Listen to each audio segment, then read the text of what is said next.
always make Kim bring them for me because I've got.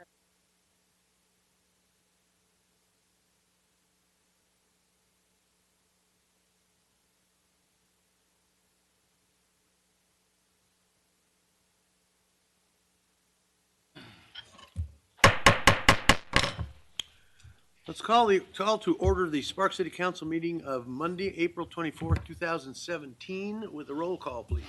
Mayor Martini? Here.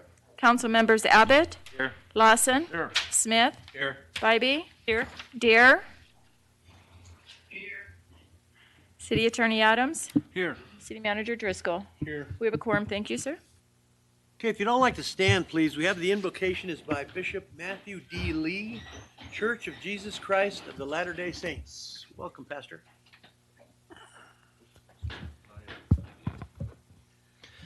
Our dear Father in heaven, we're grateful for this opportunity to be here today, and we ask thy blessing to be upon the good people of this community, that they can be harmonious and serve one another. We ask blessing to be upon the leaders of our government and community, and especially these individuals here today that sacrifice their time and energies and talents, that they can be blessed to make wise and correct decisions that will benefit the community.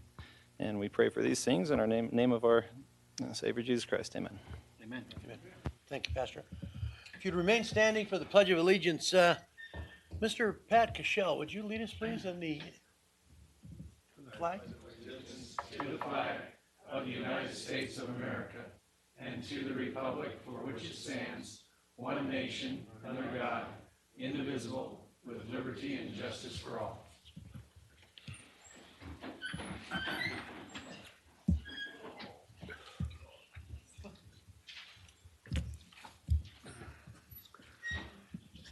Okay, we have public comment on item number 4. If you want to make a public comment on item number 4, please fill out one of these sheets and bring it up to the clerk, and she'll get it to me, and we'll get you on for 3 minutes.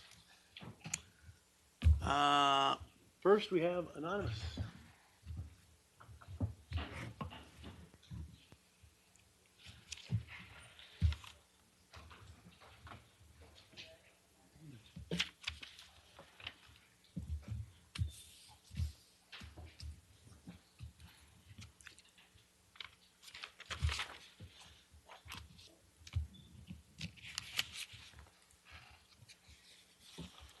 Welcome back, Mayor. Thank you for this opportunity to address the council members. I'm speaking in the context again of the fact that we survivors of domestic violence are not getting any justice in the city of Sparks. You may remember the name Thomas Arthur Ritchie Jr. He was a judge that injected himself into the Sparks v. Sparks case with an amicus curiae, I believe is how it's pronounced, potato, tomato, tomato, I don't know. I'm not an attorney. But he has written several statements of his belief of domestic violence cases. He is a district court judge, and so when he has families come before him to get protection orders, it's usually a mother and wife seeking protection for herself and her children. And these are the comments that he wrote to then Chief Justice Hardesty of the Nevada Supreme Court.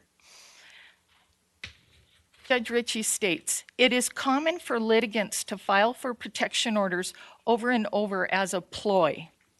Exhibits to the court have no probative value as to whether or not domestic violence occurred." So he's saying that photographs of battered children are not evidence that domestic violence has occurred. Evidence is filed for harassment value or to sully the name and character of a party. Troubling are exhibits that reference third parties. So to this judge, who decides whether or not a mother and her children get protection orders, says that third-party statements, witnesses that were at the crime scene when the batteries occurred, are troubling exhibits. He goes on to say that documents contain exaggerated statements. The court does not go through each and every allegation. Again, I'm going to read that again. The court does not go through each and every allegation. Even if the court decides to grant a protection order, each and every alleged act of domestic violence has not been proven. This is very troubling. Arrests are not made in a majority of cases. That means if I pick up the phone or any other survivor of domestic violence picks up the phone, they can be assured that there's not going to be an arrest at the crime scene. Domestic violence files are not published electronically. The mere existence of filing for a protection order wrongfully ruins the reputation of the adverse party. Factually accurate and inaccurate information is contained in protection order filings. Well, protection order may I have 30 seconds? 15. Okay. Protection order filings are simply an order by the judge. It doesn't state what the judge believes is factual or not factual. And not every DV case is filed in good faith. Thank you for your time. Thank you. I have no others for number 4. Anybody else want to speak on number 4? The rest are for 9.3. Okay, thank you. Let's go to 5.1, agenda. Anybody want to move anything up and down the agenda? Not looking for a motion? Move to approve. Ms. Bybee. Second. Moved by Mr. Bybee to approve the agenda as outlined. Seeing none, please vote. Mr. Chair? Put down the pina colada. Okay, passes unanimously except for Mr. Dare is abstaining. Yes, you passes unanimously. Perfect. Thank you. Okay, let's go to number 6, consideration and possible approval of the minutes of the regular Sparks City Council meeting of April 10th, 2017. Any additions, corrections, deletions? Okay, seeing none, please, I need a motion? Second. Mr. Abbott made this. I must be lost. I must be lost, huh? Well, he didn't push his button, but he. Oh, I'm sorry. Well, next time I'll have to slap. Okay. I'm just kidding, okay? Motion by Mr. Abbott, seconded by Mr. Lawson to approve the minutes of April 10th. Any further discussion?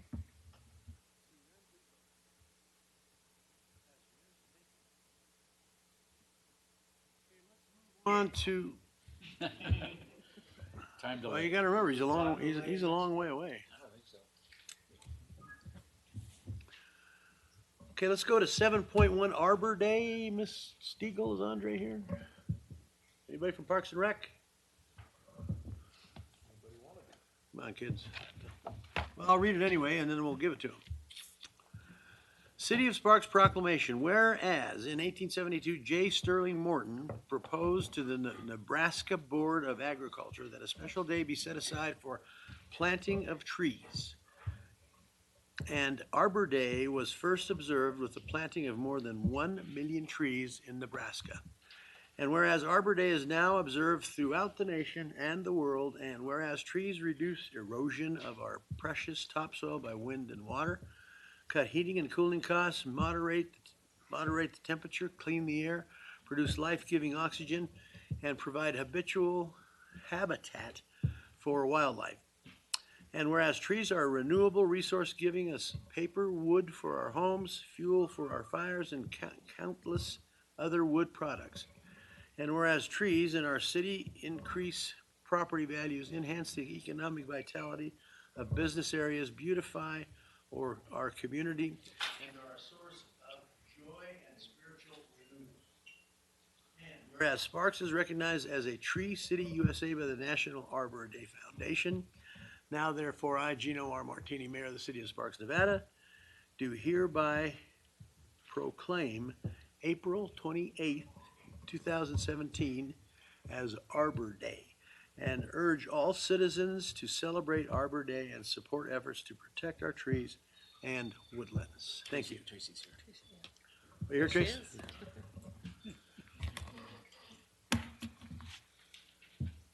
let you just take it and say a few words. Thanks. Tracy Dominguez, Parks and Rec.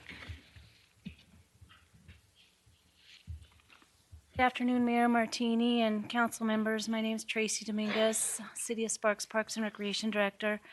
On behalf of all our staff that work very hard to maintain the trees in our beautiful city, I want to thank you for recognizing the importance through this proclamation. Good, good, Don. Then Friday, 10:30 is Arbor Day at Greenbrae Elementary, right? I'm a turtle, so I got to reference. Turtle meaning you went to Greenbrae Elementary. Yeah, you're right. Thank you. Do you have a pair of those slippers like John Mayer? No, I don't. I got the bumper sticker. Thank you, Councilman Abbott. To honor Arbor Day, we are doing a tree planting. We do it every year. We choose a local elementary school, and I believe it's a 4th grade class that's going to help us plant the tree this year. It's right on O Street on the south side of the school, 10:30 a.m. this Friday, the 28th. So if you'd like to join us, we'd love to have you there. Heard of the slippers because about 10 years ago, Councilman John Mayer, those of you who may remember him, had a connection with Greenbrae School. I think he was the principal or something like that, and he bought a pair of turtle slippers. And any big thing that they did over there, he always wore his turtle slippers. So there's a shout out Very to good. John Mayer.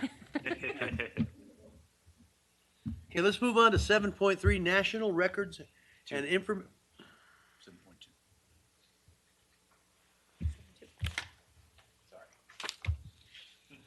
Gone for 10 days, you know. How about if we go to 7.2? What do you think, Ron? I like it. Proclamation National Architectural Month. Who's here to accept this, please? Come on down, sir. I'll go ahead and read this, and then if you'd give us your name for the record, I'll give you the proclamation. Whereas architecture, it can positively influence our attitudes and emotions and bring people together to preserve, strengthen, or create a spirit of community. And whereas governments, religions, industries, and families have used architecture throughout history to express values, needs, capabilities, and aspirations.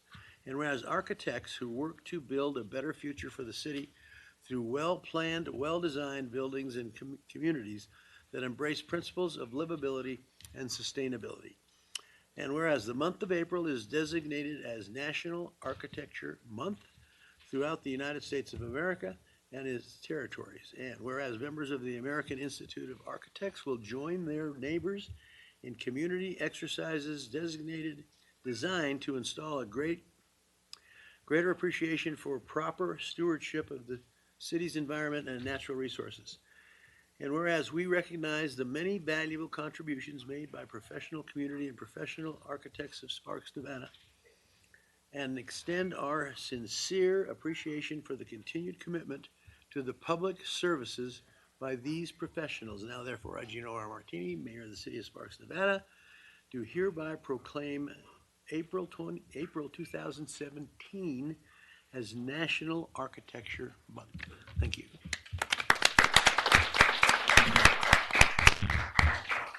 Yeah, it's tough for me to walk up there, so I appreciate you coming in. Thank you very much.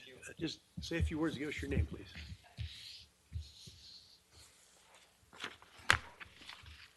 My name is Kevin Merkling. On behalf of the AIA Northern Nevada, we thank you for this proclamation.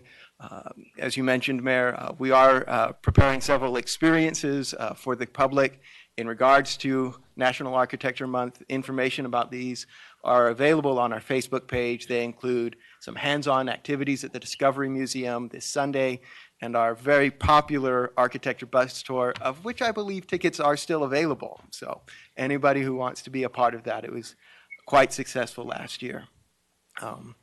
We appreciate your recognition of the important role that architecture has in creating a community and developing the sense of place that is unique to our area and our region and the city of Sparks. Thank you again.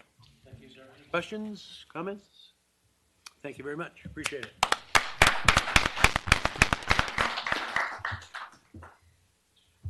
Okay, now let's move on to 7.3, National Records and Information Management Week. And I'm going to have our city clerk read this proclamation and then present it to the group. Anyone here representing this group? Yes, we have several, and if I could ask for Julie, our records coordinator, to have a seat here, and the others in the audience, when I read your name, if you'd please stand up so we can acknowledge you, I'd appreciate it.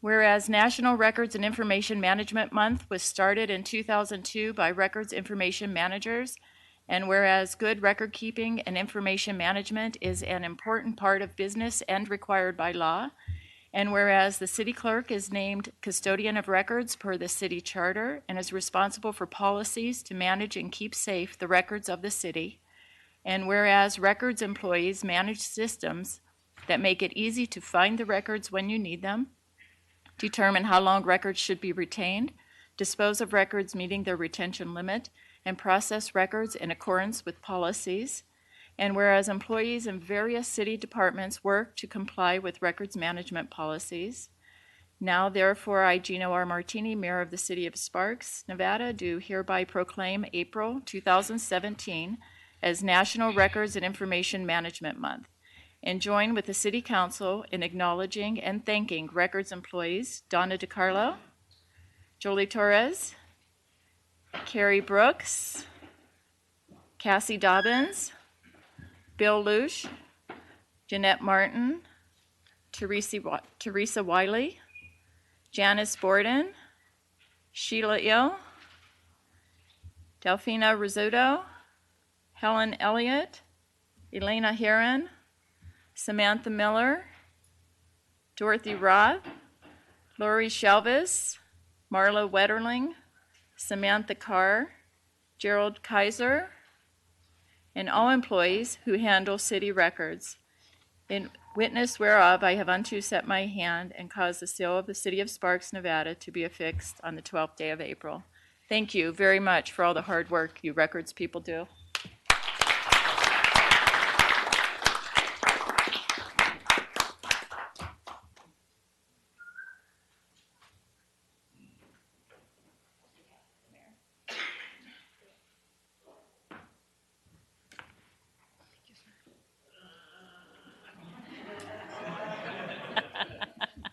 Have a seat, dear, and give us your name for the record and say a few words, please. Torres. I'm the new records coordinator for the City of Sparks. I want to thank everybody for all the hard work that they've done. Handed me off quite the baton for the City of Sparks. We have some great things coming. Records are essential for the operations of the city. They protect the rights of the city as a whole and of our citizens for their property. And we have some great things coming as far as records management policy and some training, and we look forward to operating in the future. It was pretty painless. Any questions or observations for Julie? What'd Thank you. Okay, Julie, thanks. Appreciate it.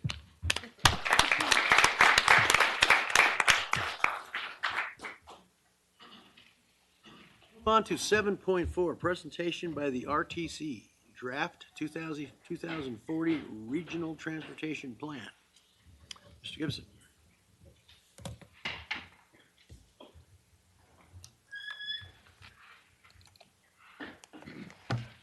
Good afternoon. Good afternoon, Mayor and members of the City Council. For the record, Lee Gibson, Regional Transportation Commission. I have with me today Amy Cummings, the Director of Planning for RTC. Amy's going to do the presentation. I just wanted to take a moment and first off thank your staff, Mr. Driscoll, you, and I'll name them by first name. Neil, John, and Armando are fabulous to work with. And we appreciate all of their input, their advice, and their counsel, not just in doing this, but in also helping us deliver a number of significant projects, including the Fourth Prater project, which is now under construction, which I had the opportunity to drive through, the Pyramid-McCarran intersection, and that little project we call the Southeast Connector. So everything that your staff does is really a compliment and a help to us, and without them, we couldn't do the project. So with that, Amy's going to walk you through the draft regional transportation plan. And please, please, please give us some input today. This plan is only as good as the feedback we get from the electeds, from the citizens, from the business community. And so with that, I'll just let Amy jump right into it. Thank you. Amy Cummings, Director of Planning at RTC. And we're coming to you today because we are in our public comment period for our draft regional transportation plan. And we did about a year of community outreach, and I know several of you here participated in that. We gathered information regarding transportation issues specific to veterans, youth, ADA needs, and regional transit and other issues. And as Lee mentioned, we also had a technical advisory committee, and I appreciate City of Sparks staff participating with us on that. The projects that we've identified for the plan are either projects from our other current regional transportation plan and moving those forward. We've rolled in the recommendations from our complete street master plan that was finished last week, so that's focusing on our bicycle and pedestrian network, as well as our short-range transit plan and some of the other studies that have been underway since we finished our last plan, as well as suggestions that we received from the community during the process. And here, I apologize, my formatting is a little bit squirrely there. This highlights the projects that are in the first 5 years of the plan, and many of these are already underway. That's what's highlighted here. Of course, we are going to be looking at construction this year for 4th and Prater, as well as Glendale reconstruction that NDOT. We're starting our design this year for Audi Boulevard. We're really excited to get that underway. And of course, we're working with NDOT on the Spaghetti Bowl and improvements to I-80. And then as we move forward, again, we have a range of complete streets projects and some regional road widenings. The first phase of the Pyramid 395 connector is widening Pyramid Highway north of where the intersection is today. So that's going to be happening in years 5 to 10 of the RTP. And then the remainder of that project is farther out in the years 2027 to 2040, the last years of the plan. We have reordered the RTP this time to first fix the Spaghetti Bowl, then widen 395, and then come through the Pyramid 395 connector. So those are some major undertakings that we'll be doing in partnership with NDOT. And I don't want to just read the list of projects. We're certainly happy to talk about any of those that you're interested in or hear other suggestions that you have. I did want to highlight as well, we'll have annual funding for spot ADA improvements. So that's upgrading crosswalks and wheelchair ramps throughout the region, as well as spot bicycle and pedestrian improvements and traffic signals, intersection improvements, and of course the pavement preservation program. We have recently completed our short-range transit plan at RTC, and that identifies what we'll be doing for the next 5 years in public transportation. Of course, we have our 2 BRT extensions on 4th and Prater and Virginia Street up to UNR. Beyond that, we are limiting any expansions to just really reallocating the service hours that we currently have to make sure we're as efficient as possible, providing the best service that we can with our available resources. And we're also looking at continuing some strategies that are underway to serve those outlying areas where we don't have fixed route transit, but we know there are a lot of needs. One pilot project that we're going to be looking at is a circulator service that might just be 2 or 3 days a week in some of those outlying areas. We also want to expand our taxi bucks, the Washoe Senior Ride program, and that's a subsidized or discount for taxi service for people that may not live close to a fixed route, as well as our partnership with nonprofits that do provide some of these services, specialized medical services that RTC is not able to provide. Of course, we did hear a lot of great ideas for enhancing transit service. Our RTP is limited to what we can document that we're reasonably expected to be able to pay for over 20 years. So of course, the streetcar service and the commuter rail and some of the extensions of our bus service we think are great programs to aspire to, even though we cannot document that we have funding available in the next 20 years, but we would want to identify those in our vision for the RTP. So that's where we have additional bus service to outlying areas as well as commuter rail service.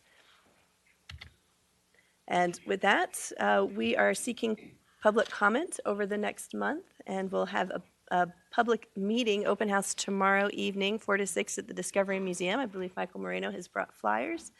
And we'll have a public hearing on May 18th when we bring this to the RTC board for their action. So that concludes my presentation, but we welcome any comments that you have. Questions for Amy or Lee? Charlie?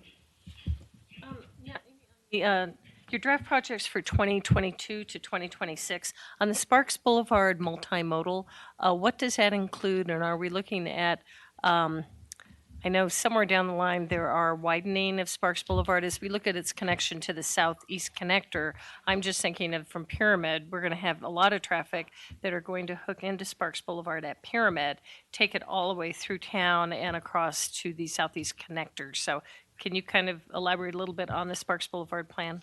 Yes, and you're correct that we did a corridor plan for Sparks Boulevard a couple of years ago, and those are the recommendations that we're including in this project.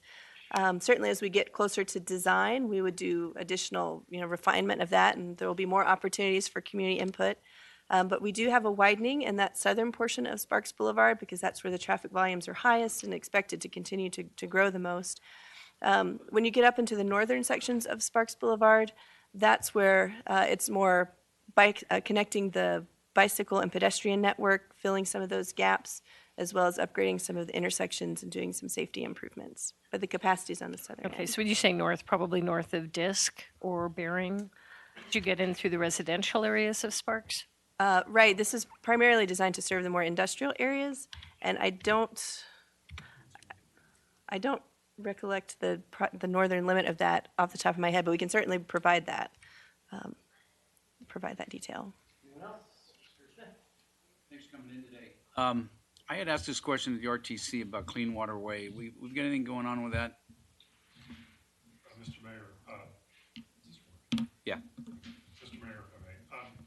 So Clean Water Way is a difficult challenge. There's issues related to all the parties that have been involved as well as the weather. We're going to be sitting down with the technical committee with Mr. Erickson and others and trying to work through ways we can leverage some of our preventative maintenance and rehab programs this year. We know the winter's been bad, and we know that we have to be careful and try to figure out a way to get to some of these repairs. So it's on our radar screen. It's just going to be, a challenge. We may look at, various opportunities to partner and leverage funds, but it's something we're going to have to work through. If I may, I should have checked our appendix of the plan. On Sparks Boulevard, it's widened from 4 to 6 lanes from Gregg to I-80, and then widened 4 to 6 lanes, I-80 to Springland on the east side. So that's what we currently have in here.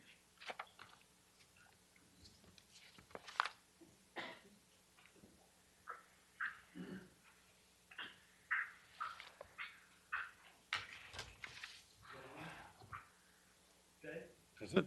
Okay, thanks, folks, appreciate it. Thank you.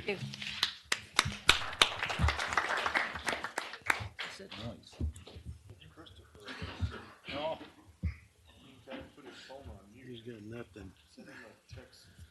Okay, let's move on to 7.6, presentation of Operation Down. Oh, no, 7.5, excuse me. That's you guys, it's you guys. Yeah. I'm lost, sorry. Presentation of the update on the Community Assistance Center and operations. Mr. Kishel, go ahead. Good afternoon, Mayor, City Council, City Manager. My name is Pat Kishel, and I'm the Regional Director for Volunteers of America. And sitting next to me, I want to introduce Diane Gullickson. She is the new Director of Operations, and she comes from Sacramento, and she has been a tremendous help to me at the CAC because she brings about 10 years of experience of running numerous shelters throughout Sacramento, so a huge benefit to all of us and to our community. And so a lot of the stuff I'm going to talk about is a lot of stuff that she's actually implemented and got going. So just some of the bullet points, and like I said, I want to come and update all the jurisdictions on a continuous basis of what goes on at the shelters and keep you guys all up to date. So we'll start off within the process of opening a new daycare in the family shelter for the CAC, which we lost Washoe County pulled their teachers and stuff out of the CAC here about a year ago, and we haven't had daycare at the CAC since then. So, which is a tremendous loss to the families that are in the family shelter, especially the under school age children who, those parents, they need that daycare to go out and look for jobs and take care of personal stuff. So that's a huge benefit, and hopefully we'll have that back set up here soon. We're just out looking for funding right now. We're starting a veterans garden in the Day area. Vegetables and fruits will be given to the shelters for the clients. So right now we lack vegetables, and so that's a big thing. So that the vets will be doing that. Our housing specialist, which we just recently hired, has housed 57 people since January 1st. Our new employment specialist has employed 43 people full-time since January 1st. We have now formed a stronger partnership with Community Health Alliance, CHA, to ensure our clients get full medical, and now they actually offer dental services. We're in the process of making Overflow, which is the Overflow shelter, its own program. We're going to hire a full-time manager to oversee that. We have increased our outreach security monitors from two to 4 people, especially in the swing shift area or time when dinner is served in the parking lot. We can see a spike in population at the shelter, up to 400 people. In those evening service, I don't know if you guys know how it works, but in the evening, different church providers will come in and serve meals to those homeless. They're not necessarily clients of the shelter, but they come from the motels and stuff, and that may be their only meal they get. So we'll see a spike in the population at the shelters up to 400 people. And up until now, we've only had maybe 2 people outside. They're not even really security. They're called outreach monitors that actually take care of those 400 people. So we'll be upping that to 4 people during those busy times.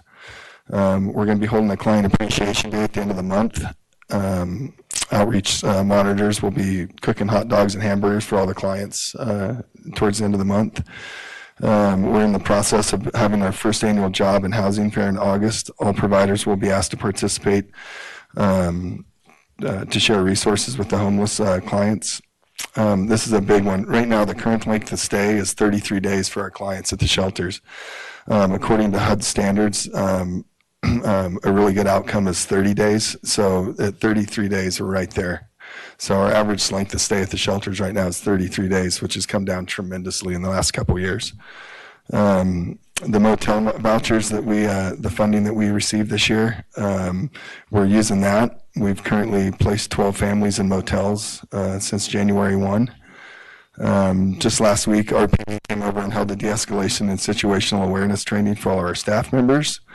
And recently we became permitted under Washoe County, as food service. We had to redo our whole kitchen and everything. So now we're permitted, hopefully eliminate a lot of the issues there with serving food on campus. And then lastly, our Reno Works program, which everyone's heard about, I'm sure, is halfway through the session, and we've had 0 dropouts. Usually we lose about half of them about at this time, but we've had 0 dropouts, and so an incredible group of people, and really looking to improve their lives. So that's what's going on at the shelters. And so, any questions?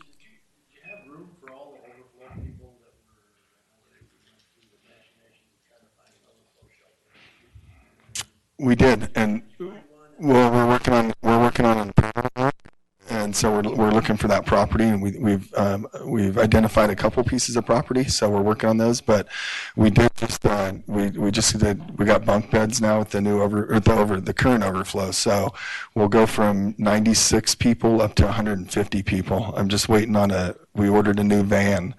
And so once we get that new van, because right now our van holds 12 people, and trying to transport 96 people in a 12-passenger van, it takes us quite a while. So we just ordered a new van, so we'll be able to transport double that. And so we'll be up to, here in the next 4 weeks, we'll have 150 people in that overflow shelter. So, which will help with everything around the community, because we can't really enforce much without having a place to put them. So that'll be a tremendous help once we get that going. So. But that's it for me. I don't know if you guys had any questions. It's kind of. For Mr. Thank you for putting us on the agenda. So if you guys, that's why we did it. So if you guys had any questions or anything, instead of doing public comment. For me, I think it's been a much better process the last year and a half. Almost 2.5 years now. It took me about a year to actually understand what was going on. So. No, really, it's been a much better process than it's Yeah. been in a long, long time. I think it's running smoother than it ever has. Well, now we have her, so now it's even going to get better. Whatever you've So, got, it's working. yeah. Please don't foul it up. I get no hardly any phone calls anymore about homelessness. Good. The only phone call I got was when Reno decided to shut their side of the river down and shut all. Yeah, there's just lack of communication. So, but now we have that. We'll have that bigger overflow, and so we'll be able to accommodate those people. And I got to tell you, the recent scare with the flood, you know, everybody came together. City of Reno, City of Sparks, and Washoe County, and we took 300 people and found, even when Worcester High School shut down, we found room until the flood scare went away. We found places for them. I mean, I don't know if we probably broke a few laws, but we found places to put them. So there was nobody left out. If they want to come inside, that's going to be. Those are minor laws, Pat. They don't matter.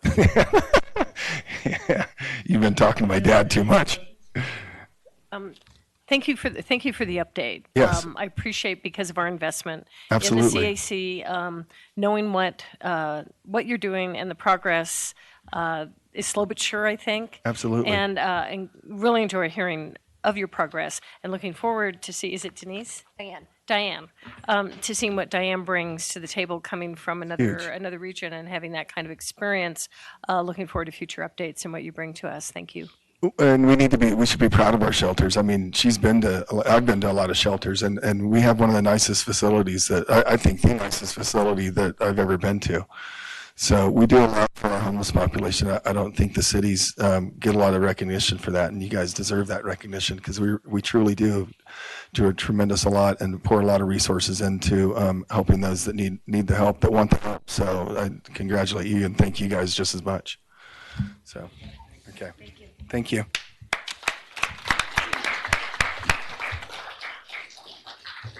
Okay, 7.6, presentation on Operation Downtown. Who's doing this one? Uh-oh. Here's trouble. How are you, Mr. Crater? Good, thank you. Record, my name is Ken Crater. I'm the chair of Operation Downtown. I think you should have a presentation. Got it.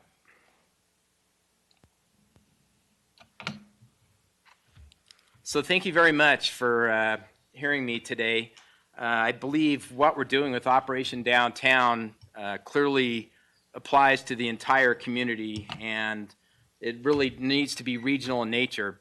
So I know you're short on time today, so I'll try and get through this quickly. But essentially, about 2 years ago, we set up an organization working closely with Mayor Sheevy to address homeless, blight, addiction, and mental health issues in downtown Reno. We knew that really to take our entire community to the next step, we've at some point got to clean up downtown Reno. It affects all of us, not just downtown, but even the outlying properties, including the Nugget. If we don't have tourists coming to downtown Reno, they're not coming to the Nugget, they're not going to the special events on Victorian Square. And so we just said, hey, it's time to look at doing things differently here. So we've really been ignoring our downtown too long. We haven't had any advocates, and that's pretty easy to see why. Typically, council people are looking at your wards where your constituency is, and there wasn't much of a constituency in downtown Reno. There are some special projects done, but nothing really to clean up the god-awful blight that exists, say, between the 4th Street corridor and the university. We have a serious issue in our entire community with chronic homelessness. And bottom line is we've learned, because we've really gotten an education in the last couple of years, that it is far more cost effective to help these people out and get a roof over their heads than it is to leave them on the streets. The hospitalization, incarceration, ambulance services, and just the negative impact on businesses when you have somebody sleeping in your doorway when you come to open your door in the morning. And I think we've all seen that we have a huge heroin issue in this community, and thankfully the governor's got a task force looking at that. But it's amazing how many people in this community whose lives have been affected by heroin through a child, a cousin, even an older adult. It's just a terrible problem. Elderly homelessness is a big issue. We've got a big elderly population in our community, and a huge number of these folks live in these god-awful motels along the 4th Street corridor. And I'm sure some of you have been in some of these places. They're just horrendous, and they're not set up to be an apartment. They're a motel. They don't even have a kitchenette. And there's things that we need to do to change this and deal with that issue. Youth homelessness. We have virtually no overnight facilities to deal with youth homelessness. Fortunately, the Children's Cabinet has a new program in place, and Nevada Youth Empowerment Project, we're able to get a special use permit and double their capacity to 14 girls. But essentially, the majority of youth are afraid to go down to the shelter because they're preyed upon by the older adults. So it's not safe, and they're just out there trying to figure out how to survive. But bottom line is, until a homeless person has a roof over their head, they're in survival mode, and nothing will change. And a lot of you might ask, well, a lot of these people don't want help, but we've learned through experience that if you have the right trained social workers and they start touching these folks after 5, 6, 7 times, they start to develop a little rapport with them. And eventually the homeless person sees that, wow, this person really wants to help me, and then they start making positive changes. But you've got to be able to touch them. So if you look at the blight and the crime that occurs in downtown Reno, and obviously, you know, everybody, including Sparks, has issues, but I was helping Chief Steve Pitts before he retired write a Department of Justice grant, and I learned something that really opened my eyes. And that is the fact that if you take the geographical area of downtown Reno and wrap it around in a horseshoe around the university, it's only 1.25% of the geographical area of the entire community, yet it accounts for 25 to 40% of the crime. So if any Reno citizen wonders why they can't get a police officer, that's why. And the motels are the majority of service calls, and I'm pretty sure that City of Sparks has a ride-along program to ride along with your Sparks PD. Reno has the same thing, but I will tell anybody in the audience, if you get that chance, it is a great opportunity to realize what our police have to deal with on a daily basis. But again, the boarded up, vacant property, crumbling sidewalks, curb and gutter, no one has done anything to address these blight issues in downtown Reno in 30 or 40 years. We also have a giant mental health problem in our state. I got this information from the State Division of Behavioral Health, but 1 in 5 adults in the U.S. has a mental illness. And as far as suicide rates, we're really bad in Nevada. The typical average per 100,000 individuals of suicides is 12.9 nationally. We're at 19.5, almost double the national average. We have the 4th highest rate of deaths by drug overdose in the U.S., and we rank 51st in regards to access to mental health and substance abuse care. We're 48 among youth. So again, we've got to change that. Indigent care, these are interesting statistics too. So Washoe County has an entire social services budget of $80 million. $25 million of that budget goes towards indigent care. So again, the idea that it's more cost effective to get a roof over these people's heads and start providing basic services, it's the fiscally prudent way to go. And as I put it, it doesn't matter what political party you're from, it's the right thing to do fiscally and from a human point of view. Fortunately, the county has taken great strides recently to change the way they do business. And I don't know if any of you have ever had a chance to tour the Crossroads facility down on Gould Way, but if you haven't, put that on your calendar. Give Deputy Sean Marson a call. It will open up your eyes to how cost-effective it is and how beneficial it is to these people that need help to get them into a program like Crossroads. I've been through it a couple times now, and Hillary Clinton, when she was running for office, came and realized what a great program it was, and she said, we need to roll stuff out like this on a national basis. It provides an opportunity for people that are coming out of the courts to go into Crossroads, get supervision. There's rules and regulations they have to deal with, but within a couple of months, these people change their lives. They get off alcohol. They slowly start to break their addiction. They have alcohol testing twice a day, drug testing once a week. They have to pay for their apartment, whether it's through work or whether it's through gaining points and doing work around the facility. But it's just a tremendous, tremendous program. And I think the compelling fact is Crossroads cost about $27 a day. If these folks are in jail, it cost our community $130 a day. And the county has lots of other programs. Obviously, they assist in the shelter, programs for displaced seniors, senior nutrition, and transitional housing programs. But again, to me, one of the biggest negatives is our impact on tourism. Downtown casino in Reno, they actually tell their patrons not to go east of Center Street or west of Sierra Street because of the crime issues in downtown Reno. And if you drive up Virginia Street right now, basically between 1st Street and 6th Street, the only two businesses open is a McDonald's and a pawn shop. It's just sad. And recently there was a stabbing at the 4th Street station, and fortunately Lee Gibson and his staff, they've really done a good job of, again, forcing rules and regulations and not allowing loitering, so the security's improving around that site. And I also managed to hook up RTC with the City of Reno Police Department, and the City of Reno told them where to point their cameras around the 4th Street station into the hot spots, and so that's really helped too with the security of that bus facility. But to me, we're missing out on multi-millions of dollars in economic revenue and tax revenue for our entire community. Because again, the great thing about Reno Sparks is you can come and go to multiple properties, multiple special events, whether it be something in downtown Reno, Victorian Square. But if you don't have a tourist come, they're not going to go anywhere. And if you go onto TripAdvisor, there's so many negative comments about our area. It's really sad. And this one kind of tells all. What's up at downtown Reno? It's so dismal, depressing, whatever you want to call it. We see so many boarded up shops, young adults begging, drunk and homeless. We are here for only 2 nights, and I'm very glad we're leaving tomorrow. We have no desire to visit Reno again. We've got to change that because these folks will not be back, period. So our vision for downtown Reno, and again, as we've learned, it's really our community, right? We started out on downtown, but we realized, again, this is regional in nature and how many of these issues affect all of us. But we want to move towards downtown revitalization, economic development, tourism enhancement, affordable housing, and a creation of a pedestrian-friendly and walkable downtown that will become an integral part of the city of Reno. So, priorities.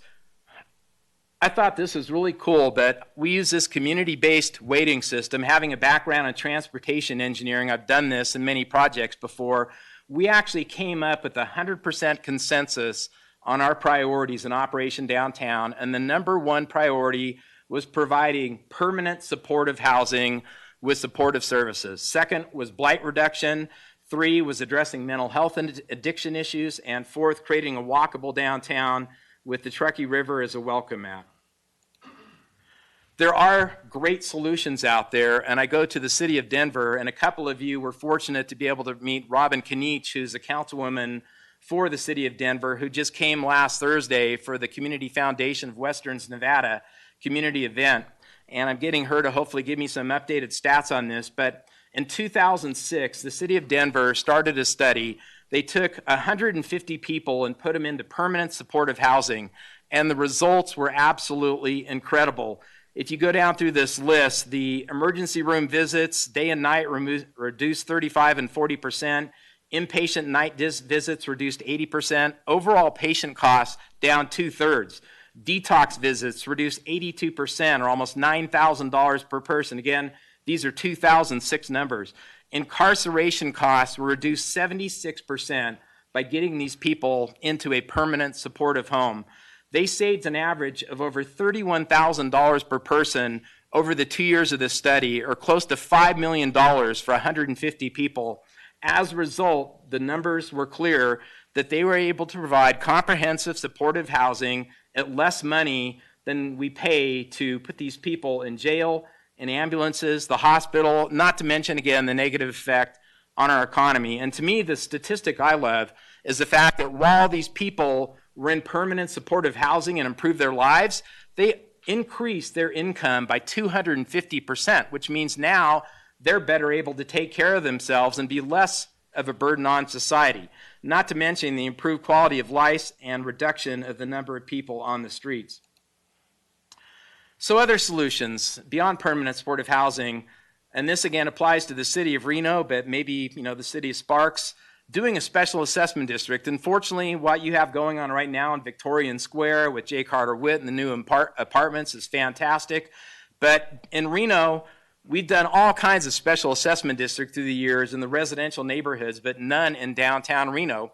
And about a year ago, I took Mayor Sheevy on a walk of downtown. She tripped on a big chunk of broken sidewalk and almost fell flat in her face. And so she really woke up to just how bad the sidewalks, curbs, and gutters and streets are down there. But if we could do an SAD and get street lighting and some street trees, it would go a long ways towards cleaning up the blight.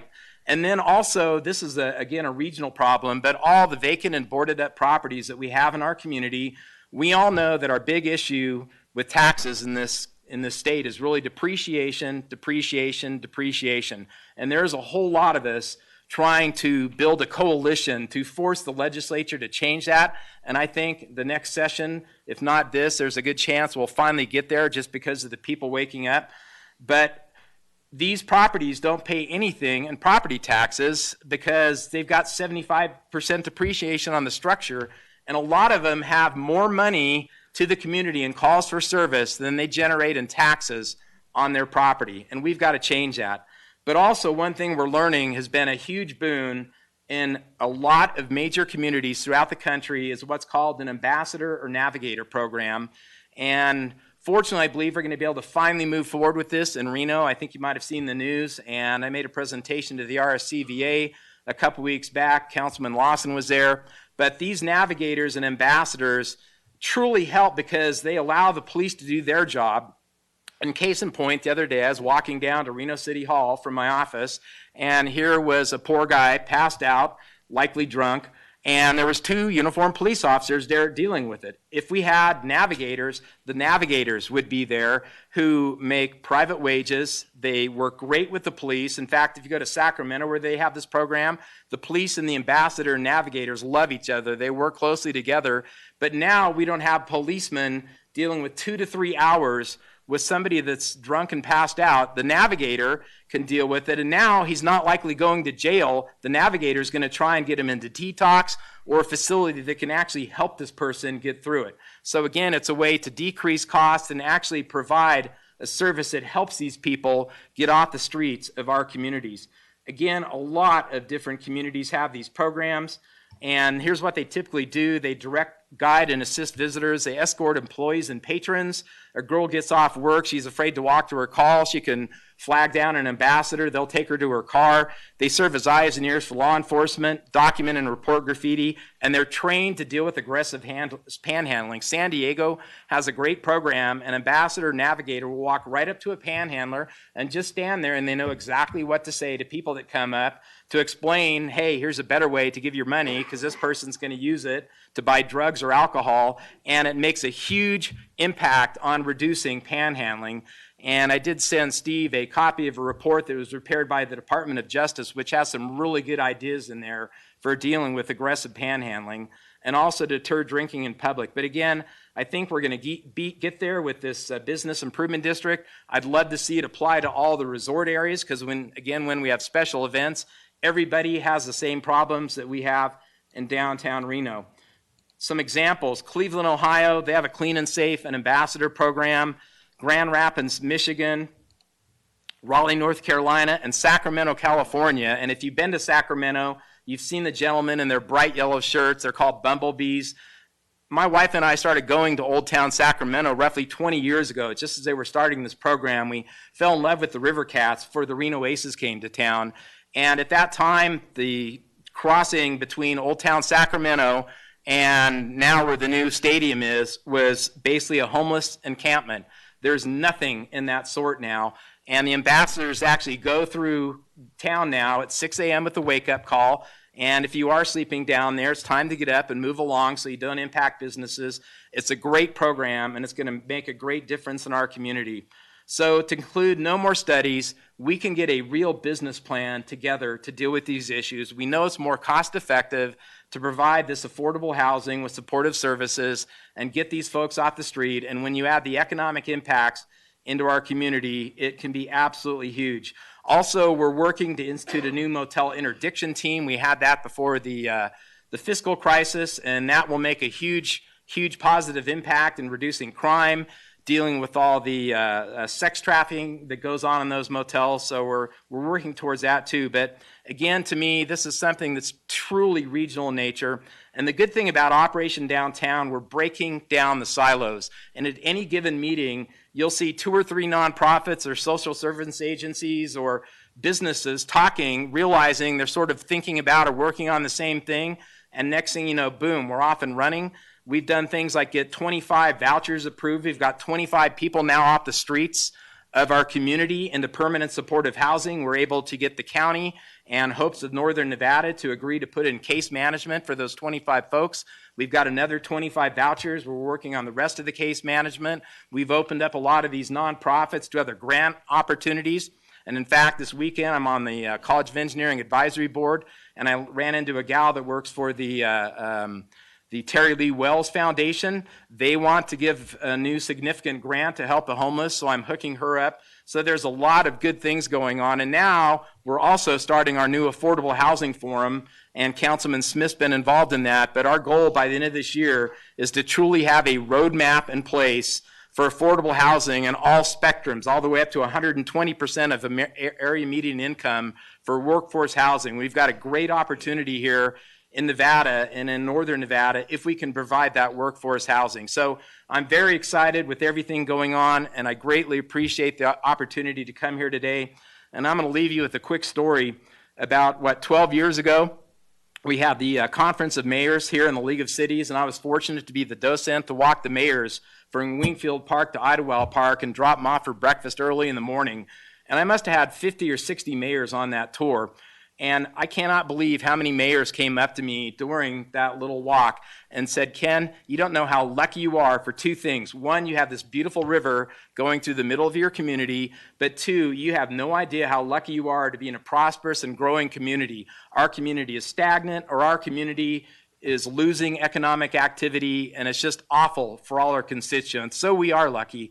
But let's all work together as a region and truly take all our communities to the next level. Thank you very much.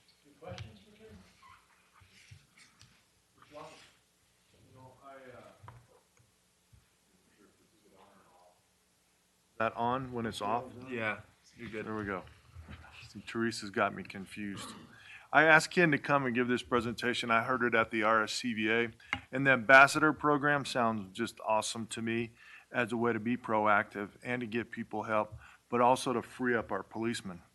I mean, policemen are expensive, but they're necessary. And when you're right, when you have to deal with a homeless person as a police officer, it's hours of time. That means they're not in service for the more crimes that need their assistance. So I think it's something for us that I'd like to see in Sparks, that we look at the ambassador program quite a bit. I like the idea of having yellow shirts or whatever we want. We're going to have the Sparks green shirts or whatever we want to do. But having those people present in the downtown area, and especially at our special events, because there's some things that go on at special events. Obviously, you can't be everywhere. So, Ken, I think it's a great program, and I applaud you for getting involved. Thank you. Ron Smith? And thanks for the report. A lot of good stuff going on. You also already have an ambassador program down there, Ambassadors of Clean. You're familiar with that? Mm-hmm. Are you going to keep them? Basically what we're doing is we're transferring 2 existing special improvement districts, one for our cleanup program downtown and the other one for the extra police, and consolidating the money that comes out of those programs to work towards a business improvement district. Because again, we can create a lot of efficiencies having the ambassadors and the navigators take away a lot of the work that Reno PD is doing, and now again freeing them up to do the things that they should really be focusing on. I know if you're not familiar with their Ambassador Clean, they use 6 disabled people downtown. They clean from a certain section down to the river, and they also offer welcoming greetings to people and give them directions on where they want to go. It's been a good program for us also. So, thanks, Ken. Thanks, Ken. Appreciate it. All right, thank you.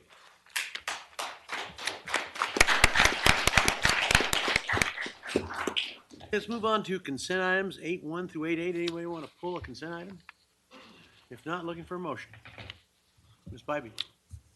I move to approve consent items 8.1 through 8.8. Mr. Lawson. Second. Motion by Ms. Bybee to approve consent items 8.1 through 8.8, and a second by Mr. Lawson. Any further discussion? Seeing none, please vote. Mr. Dare? Yes. Yes, got it. Passes unanimously. Thank you. General business. 9.1, consideration and possible approval of a contract AC 5359 for the Sparks Marina Pump Station Project to FAR Construction Corporation, DBA Resource.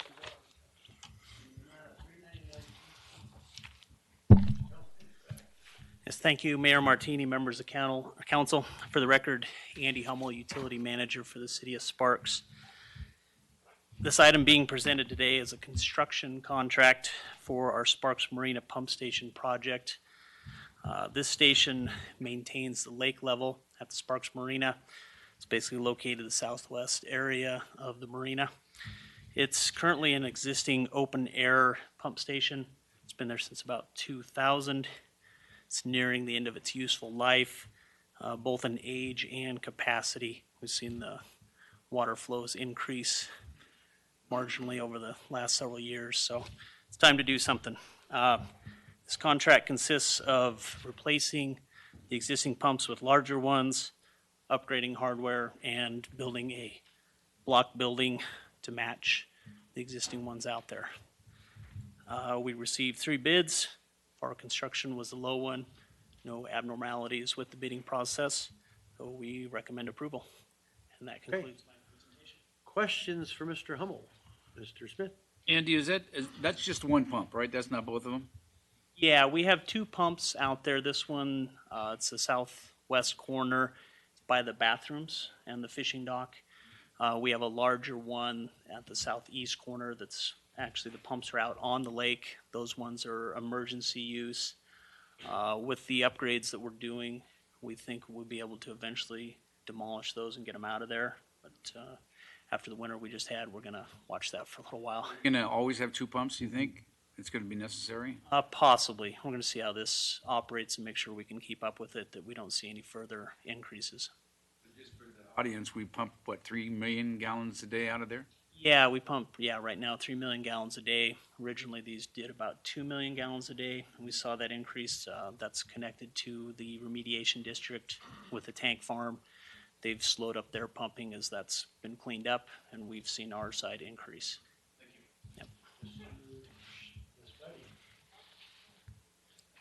Yep. Andy, I just had a quick question. I noticed that the low bid was a little bit higher than what your engineer's estimate is. Is that a problem, or you've got it in the budget and we're good to go?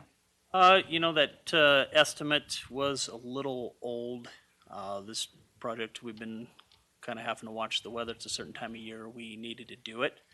So it came in with, we were pretty happy actually with where it came in with some of the bids that have been happening regionally lately with construction costs going up. So we're happy.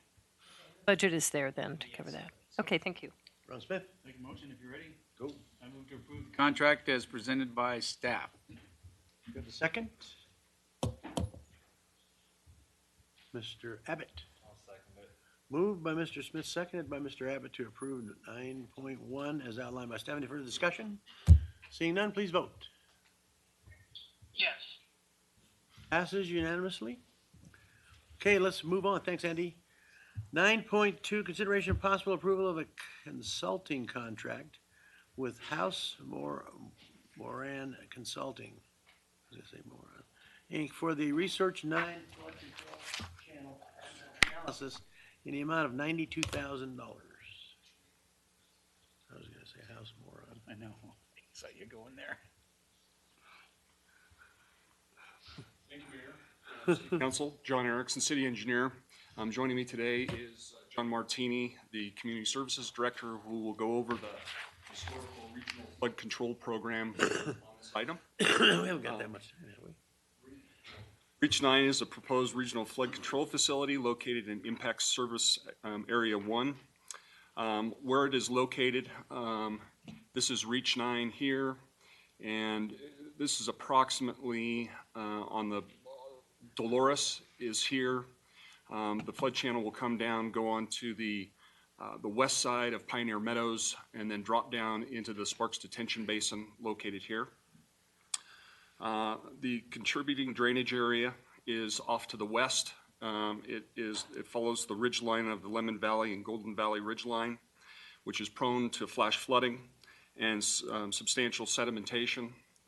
We saw a lot of that that was coming out of over here just off of Sparks Boulevard with the flooding that we had in January and February. So we're going to try to mitigate that with this project. The scope of services on this project, there's 4 items. The first item is to calculate the peak flows on Reach 9. This is going to be important for sizing the channels as well as the culverts along the reach. It's important that we do that now due to the fact that Kylie has got a school site, both a elementary and middle school going in, and the vast majority of the students that will be going to those schools come from Stonebrook and from Pioneer Meadows, so we'll need to extend Wingfield Hills over to where Lazy 5 is today. We've also assigned 2 other tasks. One is to develop a 2017 storm frequency analysis and a regional impact storm development. And the reason why we're looking at these different storm events is that we just saw some unprecedented winter weather this year.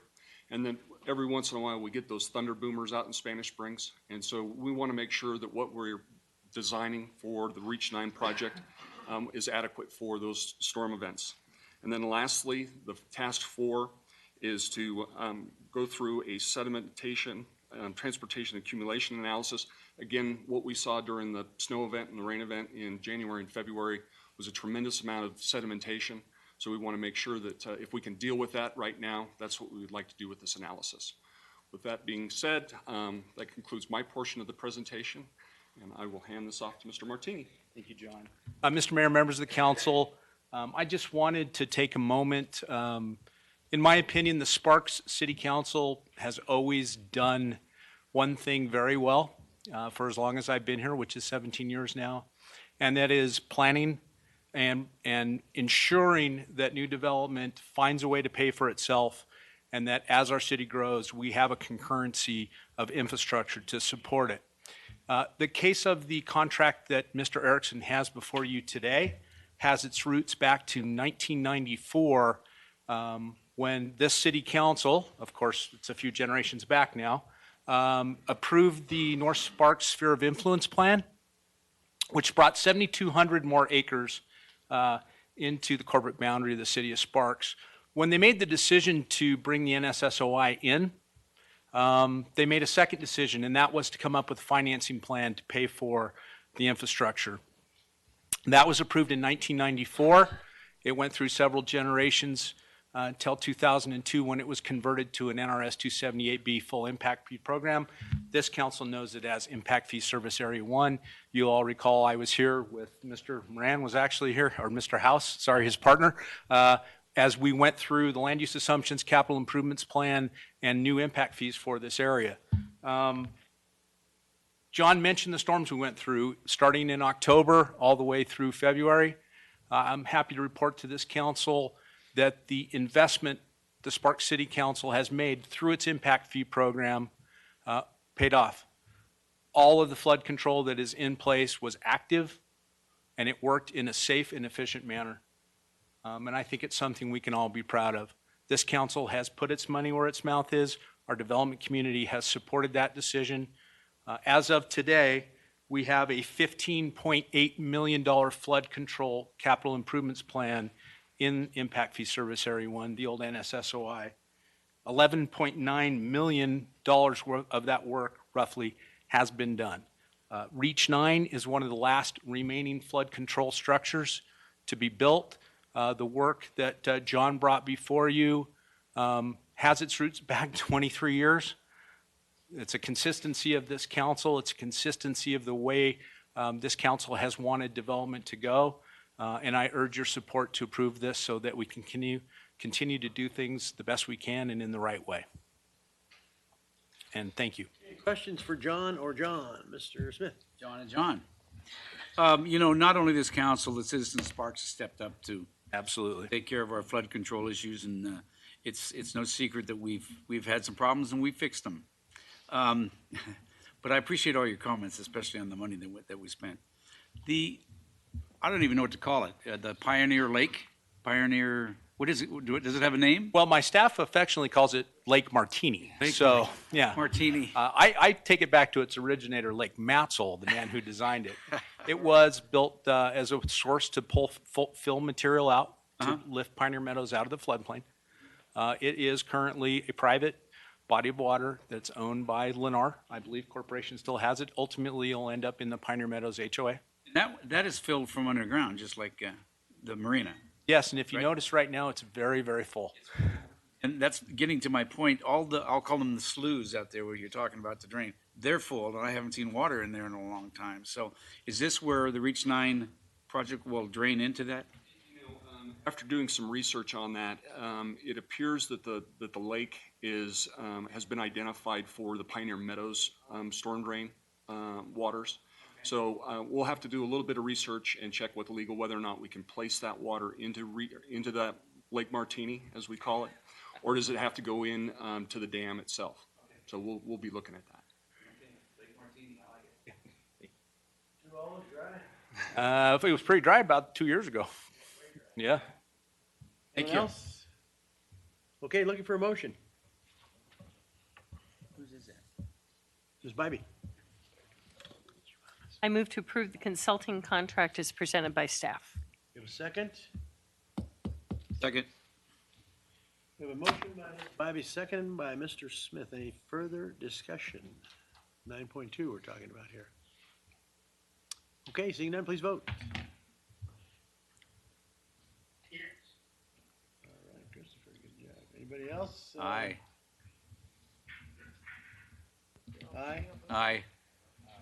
Passes unanimously. Thank you. Thank you, Mr. Mayor. Thanks, Thank you, John. council. Thanks, John. Fight fans, here we go.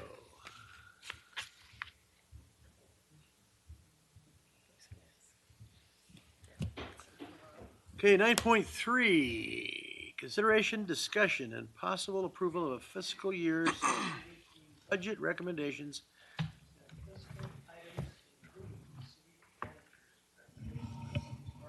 Budget and the proposed 5-year capital improvement plan. Mr. Driscoll, Mr., what is your name? Yeah, the Grim Reaper, I think we call him here. Go ahead. Thank you, Mr. Mayor, members of the council. Steve Driscoll, city manager for the record. This is part of the annual budget process where we go through several steps to get to our final budget, which has to be submitted to the state no later than June 1st. There's been a couple of stops along the way.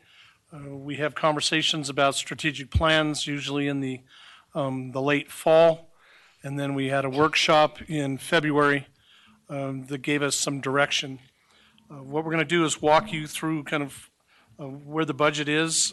As you know, it's my responsibility that you give me to put a full budget together for all of the funds and all the programs that are related. So today, in this particular item, we're going to contemplate two things: a final budget for the city itself and also our capital improvement plan.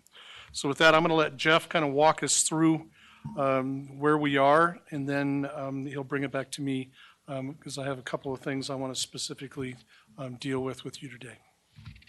Good afternoon. Jeff Kronk, Financial Services Director for the record. Just a couple housekeeping items first. I want to get it on the record just what our dates are, where we're at in the process.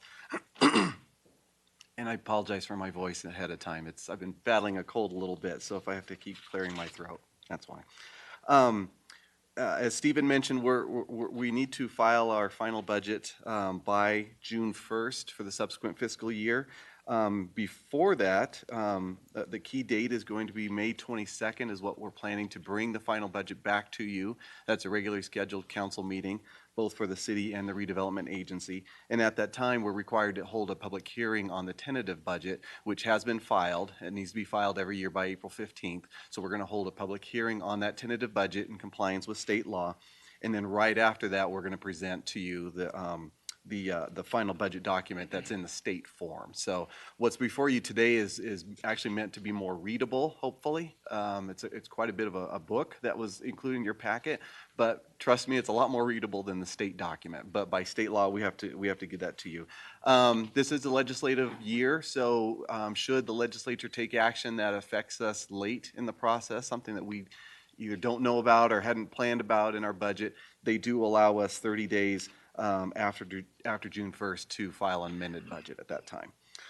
So as City Manager mentioned, we're looking for two things today, just to reiterate, the approval of the City Manager's final budget recommendations or alternate direction in order to go ahead and prepare that final document that we're going to bring back on the 22nd, and then also approval of the proposed 5-year capital improvement plan. So with that, I wanted to just kind of give you an update real quick, just briefly on what, since our last meeting 2 months ago now at the workshop, kind of where we're at. There's not a lot of changes, but I did want to update you a little bit where we're at with our policies and what we're expecting on some of our revenues and expense assumptions. I'll go over it very briefly though, but please, if you have any questions, stop me. Okay. Policy, as you recall, and really just for public knowledge, we have a very policy council-driven budget process. We have 6 of them that we really focus on, really, to keep things kind of simple and to keep us on track. And it's really served us well, especially since the recession happened. Policy number 1, as per the direction of council at the workshop, we decided not to change our stated policy, which was adopted in fiscal 11, which was going to be an ending fund balance of 8.3%. However, council has given us the authority to, for budget purposes, filing a budget of no lower than 6%, ending fund balance of 6%. So we maintained that, and you'll see that in the numbers today. So policy number 2 is our general fund contingency budget, and that's simply just to give us some budget authority and flexibility to meet some unexpected needs that may come up. We tie a transfer in from the motor vehicle fund of an equal amount, so that's $1 million for the contingency budget and $1 million transfer from the motor vehicle fund. Again, we do not want to transfer that money from the motor vehicle fund unless it's absolutely necessary. And in most years, the contingency budget hasn't been tapped. And actually, to date, we have not had reason to tap that $1 million transfer. However, it is there for flexibility purposes. Okay. Please. Quick clarification. There's not an actual $1 million sitting in the contingency fund. It is sitting in the transportation fund to be used for transportation. But in the need, in case we need it, it can be transferred over. Said it better. Yes, one time. We could do that one time. And even if we did it one time, we know that would hurt the fiscal stability of that fund.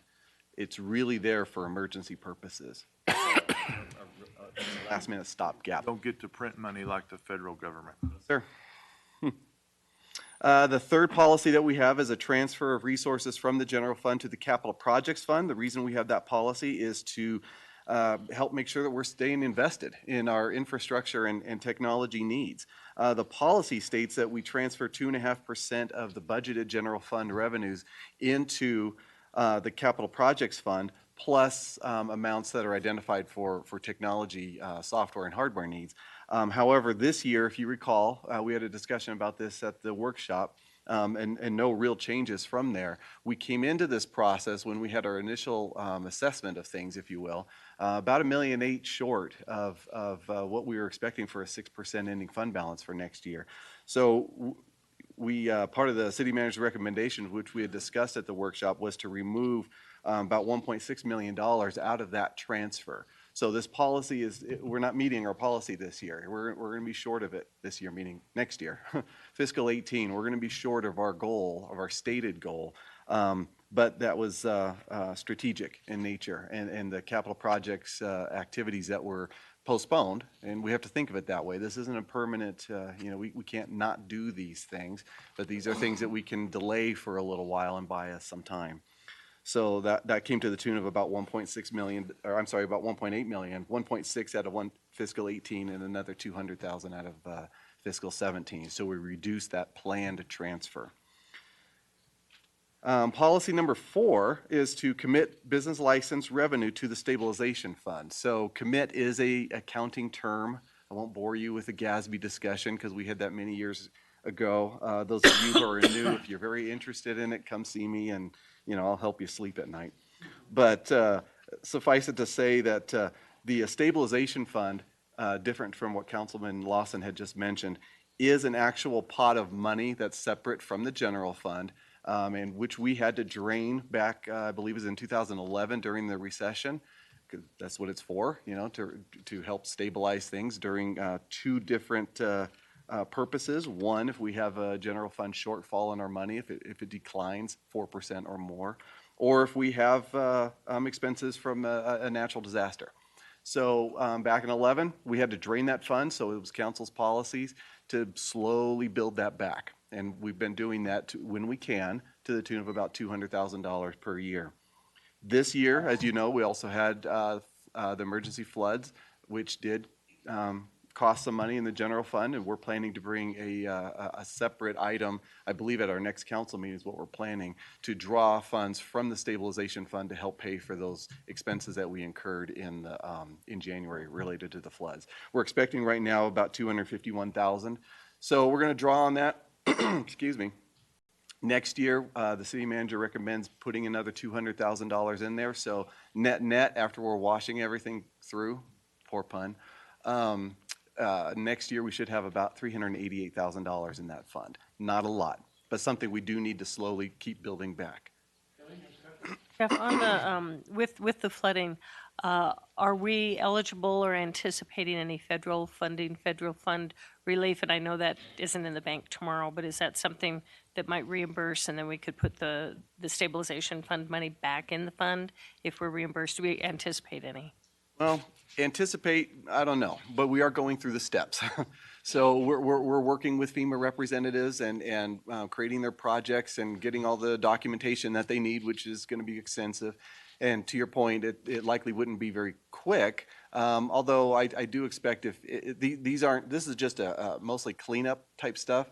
Those usually don't have a lot of red tape involved with them. So we are working with FEMA, and if we do, it would likely be reimbursed next year if we're approved for that.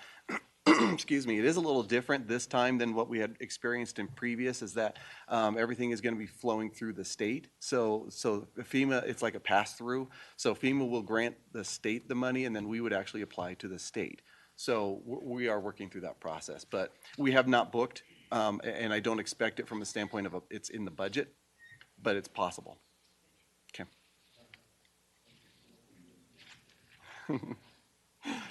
Policy 5 is very simple, just that our personnel costs to keep less than 78% of the total general fund revenues. Purpose of that policy is just so that we stay in balance with our spending. Again, it's related to policy number 3 with our capital projects, but similar again, we just don't want to get out of whack in any one area. And again, this has its roots in from the recession when we found ourselves that we were. Policy 6 is just to determine each year how we're going to fund our key personnel liabilities. And there's 2 that I specifically call out in the staff report and draw to your attention that we have been talking about for some time. The first one is retiree health benefits, which is OPEB, other post-employment benefit, and it's other than retirement. And but the one I want to call your attention to mostly is a workers' compensation fund, because that's something we're going to have to address sooner rather than later. Both of these are on a pay-as-you-go from a policy perspective, but the workers' compensation fund, we're in a fortunate position. I've been saying that for several years now, where we've got some assets in that fund to pay for heart, lung, and other workers' compensation, needs. However, we're seeing a pretty quick cash burn on that. So this past year, well, the current year, fiscal 17, we're expecting about a $1.1 million cash draw. And we expect if these trends continue as is, we'll probably run out of resources sometime in fiscal 19 or 20. That's kind of what we're looking at right now. So something to think about on the not too distant horizon that we've got to address, again, sooner rather than later. Okay, those are our fiscal policies. If no other questions, I just want to briefly go through what we're finding on the revenues and expenses. I'm not going to go into this too detailed, so please, again, stop me if you have any questions, but, excuse me. Overall, the general fund revenues, we're in a growth pattern. In fiscal 17, we're seeing an overall increase of about 4% is what we're expecting. Next year, we're expecting another 4.1%, so pretty similar next year to this year, different reasons. But the big topic of the day is property taxes. The current fiscal year really kind of put us behind the 8 ball with those Exactly. that 0.2% of property taxes. Yeah. So that was the cap for the current fiscal year. Next year is going to be a little bit better because of inflation. So the cap increases from 0.2% up to 2.6%. So for all existing properties, not new development, those are exempt from the cap. But for existing properties, your property tax bill would be capped at 2.6% by the county treasurer. Values as a whole are going up about 5%. So, and that's for next year, and that follows about a 7% increase for the current fiscal year 17. So we continue to see that disconnect in the property tax receipts that we're not seeing, or that we are seeing in the economic growth, the local economic growth. We're not seeing that in our property tax receipts. So that's going to be a disconnect that will probably be here for a while, unless legislature acts. So that's kind of where we're at with that. Please. Do you happen to know how much we have in abated taxes right now? In both for fiscal 17 and 18, it's going to be about $4.5 million. So what that means, just so I could expand on that, is $4.5 million of annual revenue that we're not getting. State is listening. That's $4.5 million that we could spend here locally to make things a lot better. The current fiscal year, we're a little bit shy on our budget, or compared to our budget, I should say. Really, for the first year since I've been here, our revenues are coming in under budget by about 1.4% compared to what we had filed. Most of that is coming from license and permits. We saw or are seeing a softness, to put it lightly, I guess, really in our franchise fee revenues, mostly from our utilities. Gas and electric is really seeing kind of a softness, and that's really driven by rate decreases that we've seen the last couple of years. So C-tax, property tax, fair share, those all came in pretty close to what we had budgeted. So the miss, if you will, is really coming from that one source. Okay, general fund expenditures. So revenues increasing, expenditures increasing. Overall, we're expecting to see an increase in fiscal 17 at about 7.1% increase in our expenses, and 2.9% is what we've got included in the city manager's recommendations for next fiscal year. In the budget book, the attachment in there is a couple of pages you'll see called Cause of Change, really how we got where we are today. Much more detailed. I don't want to get into it today, but if you're interested, it really details out what's driving those expenses. But overall, for fiscal 17, a lot of the 7.1% increase that you're seeing is driven by an increased contribution that we had to make into our self-insurance fund for legal claims. We got hit pretty hard the last year or so. The increased contributions to the Community Assistance Center, the S-Fire, and the January floods. That's what really drove up a lot of our costs in 17. So fiscal 17 revenue, I mentioned, was a little bit under budget. So also is our fiscal 17 estimated expenditure. So we're also under budget by about 1.1%. So net, we're really close to what we actually had budgeted. General fund transfers, we talked about the motor vehicle fund. We also transfer a subsidy to the Parks and Rec fund for their recreation programs. $1.2 million is what we're expecting for next fiscal year, which follows about $1 million for the current fiscal year. We also transfer, again, we mentioned it for policy number 3 for our capital projects fund, and then also about $700,000 to the debt service fund for the 2007 C-tax bond that we pay for out of the general fund. Net, bottom line. General fund ending balance, we mentioned it before. As budgeted for 17, we had budgeted a $2.2 million net spend, if you will, a drawdown on in our general fund, and we're expecting pretty close to that result. So 2.2 was budgeted, 2.1 is what we're expecting this year. So that ends with our ending fund balance being at 6.4% for this fiscal year. And then the city manager recommendations is would result in a 6.0% for next fiscal year. So it's pretty tight. So even though we're in I guess the bottom line message is though, even though the economy and our revenues are growing slightly, I mean, they're not, gangbusters by any stretch of the imagination, but we're finding ourselves kind of in this catch-up mode, where we had a net spend, where we had some needs that we needed to address both this fiscal year and last fiscal year, and that's kind of catching up to us a little bit. So the next fiscal year, we're really looking to keep our expenses flat, relatively flat, and let those revenues catch up to us to maintain that ending fund balance right around that 6%, which was the council's stated goal of, going no less than. So that's kind of where we find ourselves. Other than that, I just wanted to, I'm not going to go into the detail about what's in that book that's attached in there. Lots of good information. We use that as a reference tool. And I would be remiss, I wanted to give a shout out to our wonderful budget team, Jennifer Parmenter, Derek Herron, and their leader, who's our budget administrator, Stacy Hemmerling. They just work fantastic on this and the amount of detail that's in there. But it extends beyond them as well. We get a lot of cooperation with all departments to really put together a packet that's very informative and I hope transparent. That's our goal. So I really wanted to thank all the departments too, publicly, just for all their assistance in giving us the information you need to make an informed decision. So that's the general fund and the other funds that are listed in that book. Tied to those other funds is the 5-year CIP plan, and that's actually attached as a separate appendix to the book. Not a lot of changes related to, since the retreat that we had 2 months ago.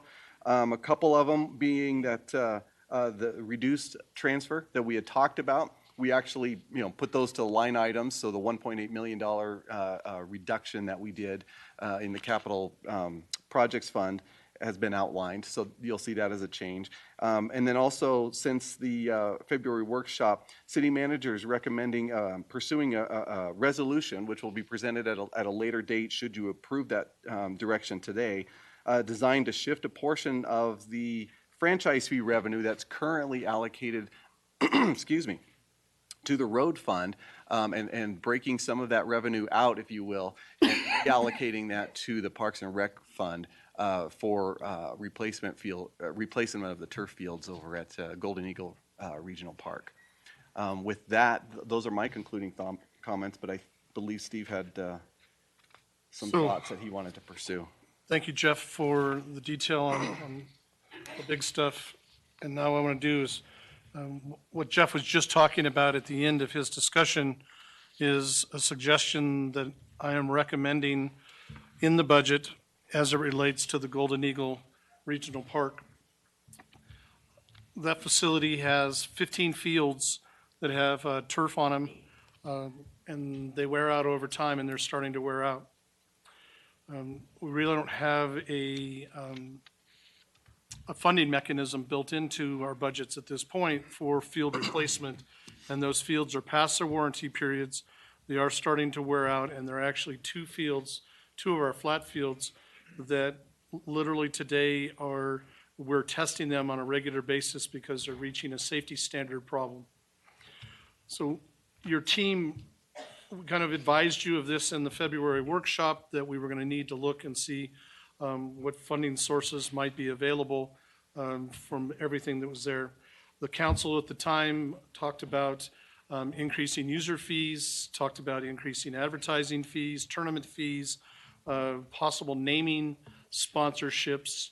There was even a discussion of requesting from the RSCVA some possible sponsorship money because of the number of room nights that we generate as a result of tournaments running 11 months out of the year.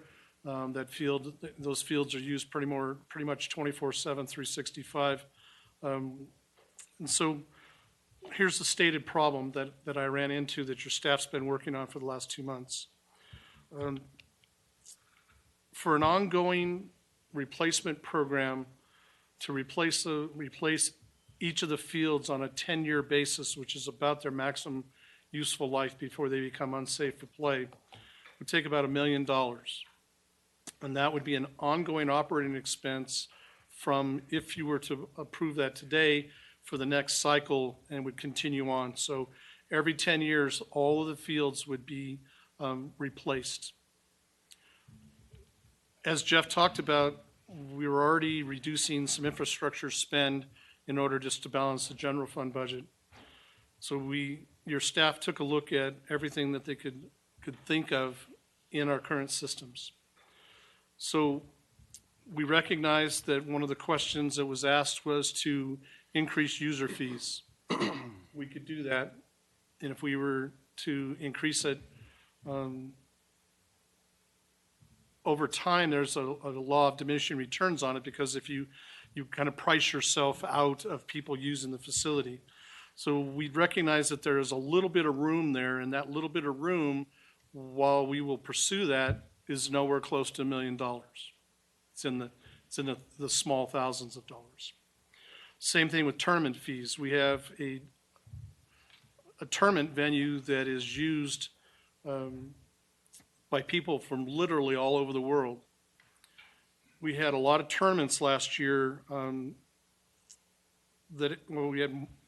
we hosted 12 tournaments that had between 50 and 200 teams in each of those. And as a result, a couple of those ended up being nationally televised because they were national championship events. Again, we could raise team rates above where they are today. And we're working on kind of finding, again, where's that law of diminishing returns? Because there's a point where they just won't come, and then you don't have the asset and you don't have the economic development that's there. We do know that it was estimated that we were close to somewhere in the neighborhood of between 40 and 45,000 room nights related to over 1,200 visiting teams coming to town for all the tournaments that we run. We've tried to get some economic development factors, and we've had a couple of consultants, and RSCVA has given us a general feeling.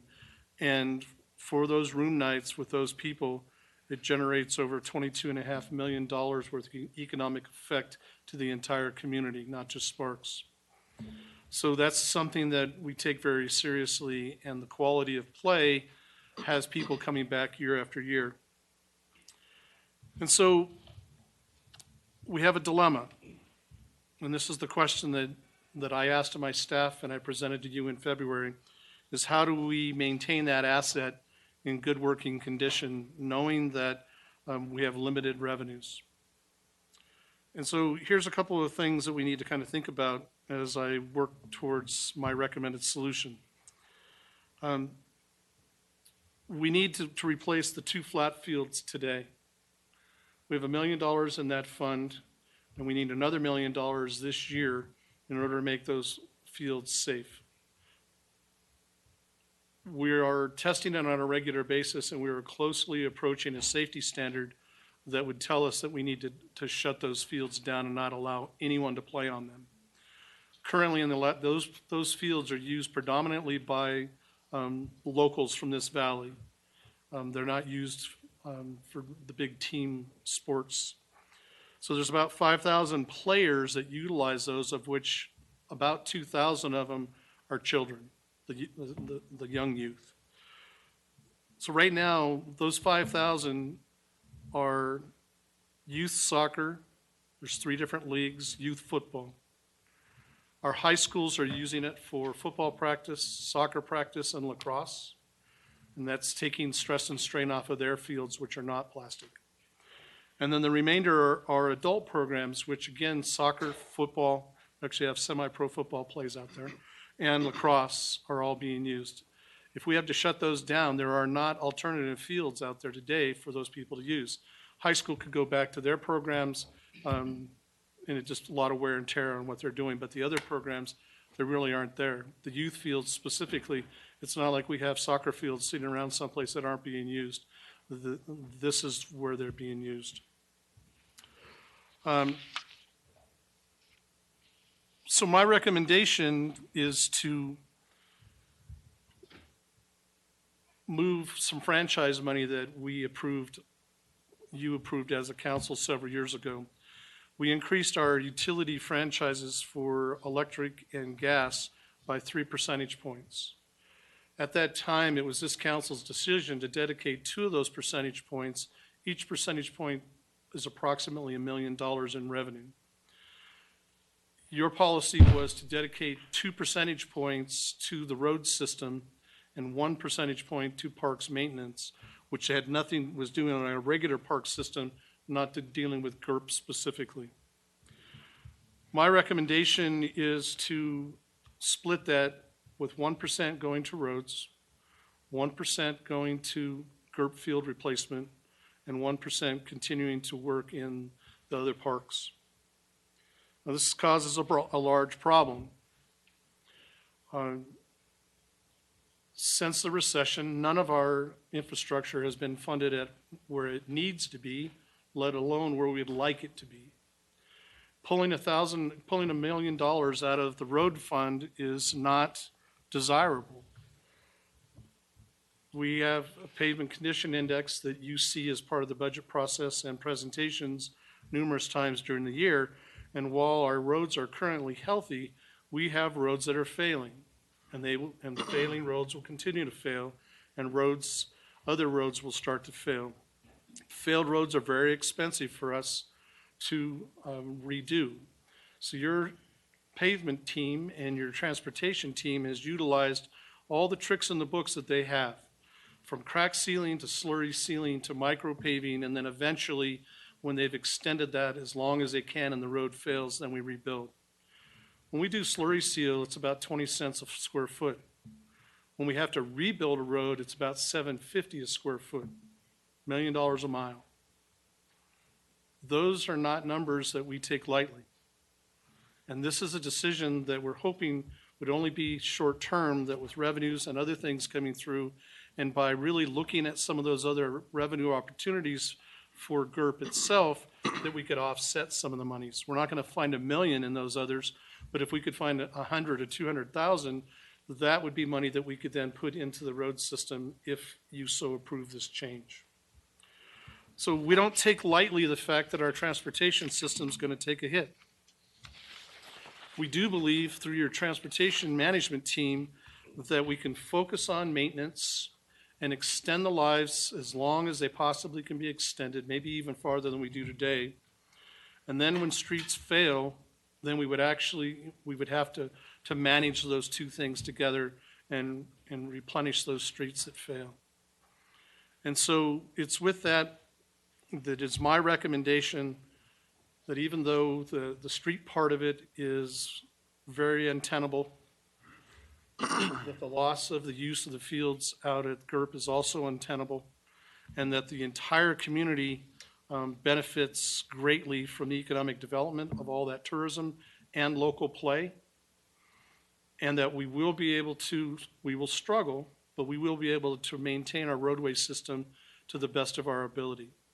And so with that, the recommendation that I have inside this packet today, and specifically in the CIP, is for the council to consider my recommendation of changing the ordinance that controls those 3 percentage points on the franchise fee. If it is your pleasure to approve that today, and this is a very difficult decision, and I recognize that, your staff would need to go back and do the legal work on the ordinance to reallocate those monies. And it would be my suggestion that as it comes to the road fund and to the GURP fund, that more monies can be dedicated and raised specifically for GURP, that be allowed to do so, and then that would allow transfers of equal monies, supplanting it, if you will, back to the road fund and be able to expand projects for those years when that's available. That way you would never spend less than $1 million in your road fund until we can build it up over time. That would be one of the suggestions in the future. My recommendations would be, as we add layers of operating money, that transfer be enhanced and go forward to eventually build that 2 million back. And we give ourselves the flexibility to kind of move the money between those two funds, so we're never exceeding the maximum amount on one side, but we can always come up to the maximum amount on the other. And so with that, I do know that you have quite a bit of discussion that folks would like to have. So I'm going to end my presentation on this very, very difficult decision that's in front of you, and with my recommendation, and I'm prepared to answer any questions at this time. Questions for Mr. Driscoll? Mr. Abbott? Short, is there any other cities, like Manteca, I know has similar fields. Do we know what any other cities are doing for their funding mechanism? As I understand it, they're doing a combination of what I just shared. They're maximizing those where they can without having diminishing returns, and then the remainder is being made up by the local organizations. And to that, I probably should add, one of the things that your team is doing currently is that we had a conversation with Las Vegas, with one of their management folks, just happened to become part of a conversation, and they were saying that their fields are being replaced for about $350,000 per field. So your team is scrambling to take a look at it. What we do understand from our initial discussion is that the turf they put down is a much lesser grade. We're not in the middle. We're kind of a Ford Chevy, if you will. We're not Cadillac and we're not Mercedes, but we're also not a Hyundai down at the bottom, if you will. And I hope I'm not offending anybody that drives any one of those cars. What we do know from our initial is that, yes, it's cheaper, it's costs less to put the field in. The maintenance is equal or higher, and it wears out faster.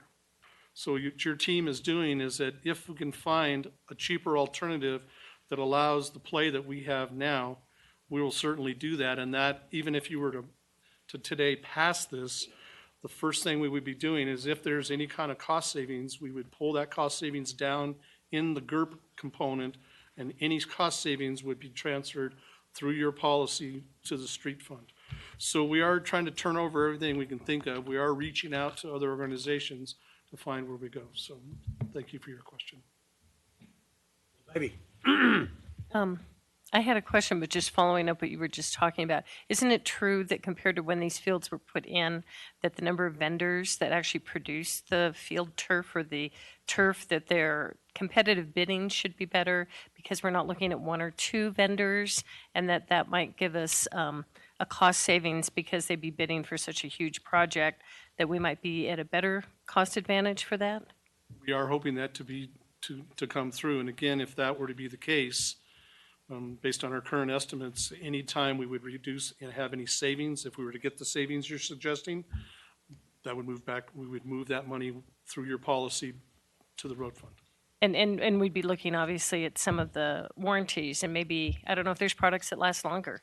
Even if it was a year longer or 2 years longer, would be a huge savings. But my question that I had on the sponsorships available for Golden Eagle Regional Park, have we looked at the possibility, I know we're trying to enhance that program, we looked at the possibility of like a large sponsor for the whole regional park or for each individual field, so when kids are going out to play sports, they've got a field that's, Western Nevada Supply or Q&D Construction field, and that's where, the visibility, not just a banner on the fence out there, but looking bigger to maybe major sponsors that could help, because anything we bring in the sponsorship side of it would also lower the amount we needed total that could be transferred over to roads. Is there a possibility of going a little bigger with that? Absolutely, and we aggressively work on the fence advertising today.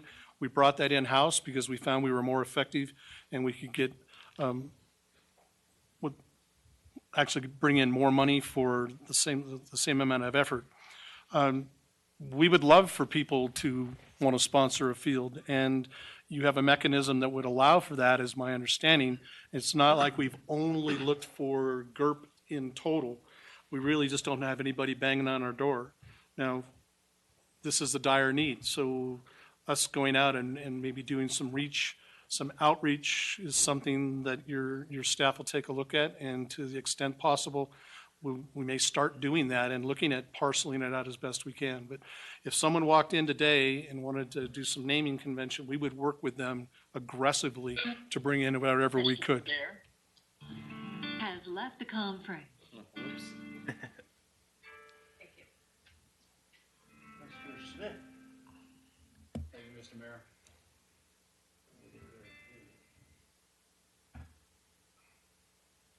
Okay, thank you, Mr. Mayor. You know, this is a heartburn issue for all of us. I know it is. And, you know, the GURP creates revenues, room nights. It does a lot of stuff for the city. The problem is when I'm sitting in the living room and there's 10 homeowners there wanting to know when their road's going to be fixed, and I can't give them an answer, and they deserve an answer. I think this is an ongoing problem. We need to create some type of revenue, whether it's increased fees, whatever it happens to be, and I think we need to work on that. I didn't realize that Washoe County School District were using those. Do they pay us to use those parks? We have a rent schedule that we have for anything except the youth, which is through the Sports Foundation, and they pay full price. For everything the high school does, they pay the same as any other organization renting it, and we've done that for a while. Well, I'm concerned that maybe what they're paying and the damage they do to the fields, whether it's football, baseball, or something that, you know, they've got money now for their infrastructure, and I would assume this would be part of their infrastructure. They can just replace their fields as they need to. City of Sparks has stepped up several times. We put $25,000 towards Reed Baseball Field because the Washoe County School District didn't take care of it. We put in a new track at Sparks High School, and there's probably some other instances we did that. New basketball floor at Sparks High School. Yeah, we've done this stuff. We've stepped up to the plate, and maybe they need to step up to the plate. The 3% you're talking about, 2% goes to roads, 1% goes to Parks and Rec. You know, I guess for 1 year, I wouldn't mind giving a 0.5%, but not a full percent, and then try to figure out how to get, and I don't want to support anything until we have some kind of an idea on how to recover some of our other costs through either increased fees or whatever. I think that would be incumbent on the city to do something like that, because this if we transferred $1 million from roads, which I'm not in favor of, we're not doing anything right away to help ourselves, and that money wouldn't come over right away. And even if we put fees in place, we wouldn't get it right away. But at least we'd be trying to solve this issue. I appreciate Steve's your effort on coming up with a solution. I just don't think $1 million out of roads is the solution. I think it's we'll just be behind in roads and parks. So, thank you. Mr. Rabbit.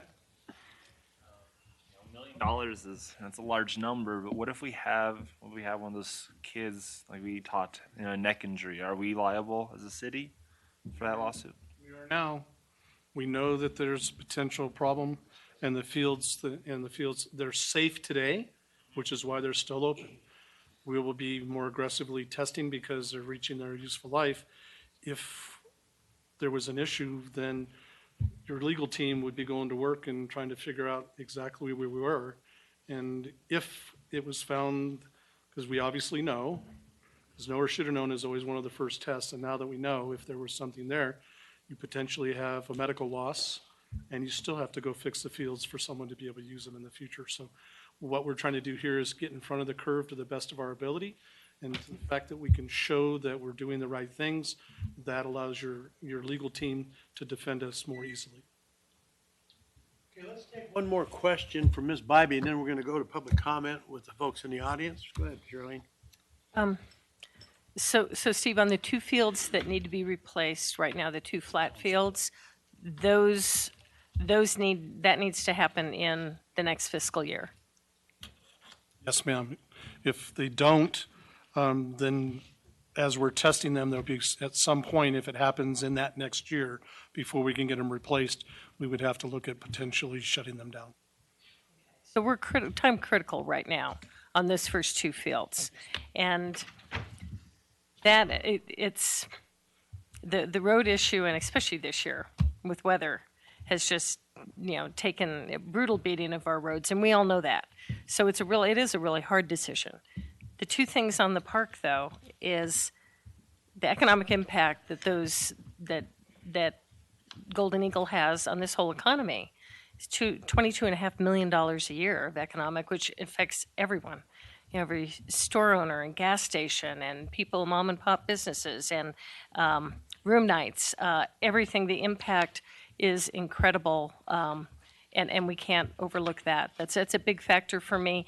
And the second is what Councilman Abbott just referred to, is we can't take that risk that we have a kid out there playing soccer who ends up with a head trauma that's the cause of that turf. The turf has to be replaced. I really would hope that for this year, I think we have to do it, whether it's the full $1 million, whether we think we can come up with 300 to 500,000 more that would give us that other 0.5% in these other resources would be my preference. I'd rather know that we have the money to do the fields, and then aggressively work towards user fees, park fees, sponsorships to add back to that. But I think repairing the fields is something, and replacing them is something that we have to do right now in all good conscience. And moving to next year and the following year, looking at other sources of income that as this community grows and we have more businesses and we have more income coming in, that we'd be in a better position to find the funds and how we do that in future years. But for this coming year, I think it's something we have to do, even though it's not an easy decision to make. Okay, let's go to the public. We're going to start with, is it Hada or Jada? Hada. Go ahead, Eloy, and you have 3 minutes. Members of the council, mayor, thanks for the opportunity to be able to address on this issue. My name is Eloy Hada. I work for the Laborers Local 169, and we represent about 1,300 union households, and we are in opposition of the removing the shift of the funds from road fund to parks. We believe that our roads are more important. It's a safety issue. We can compare a safety issue to the parks, someone doing a recreational activity, to someone on one of our roads, which could be unsafe. It may have a pothole, and they can get into an accident, and it could also cost them their life. We believe that that's more important at this point. I think on another note, I'm a coach, and I probably shouldn't be here because I do value Golden Eagle Park a lot, but I think our roads are more important. If I have to tell my kids, oh, we don't have a soccer game this weekend, I will tell them that. But roads are more important. Parks, yeah, they're important, and I know the revenue that they're bringing into our city is a big part to our city. But at the same time, they have that saying that if you build it, they will come.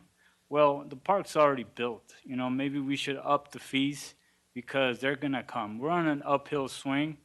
Why not? They will come, I think. Thank you, and that's all for me. Craig Mado.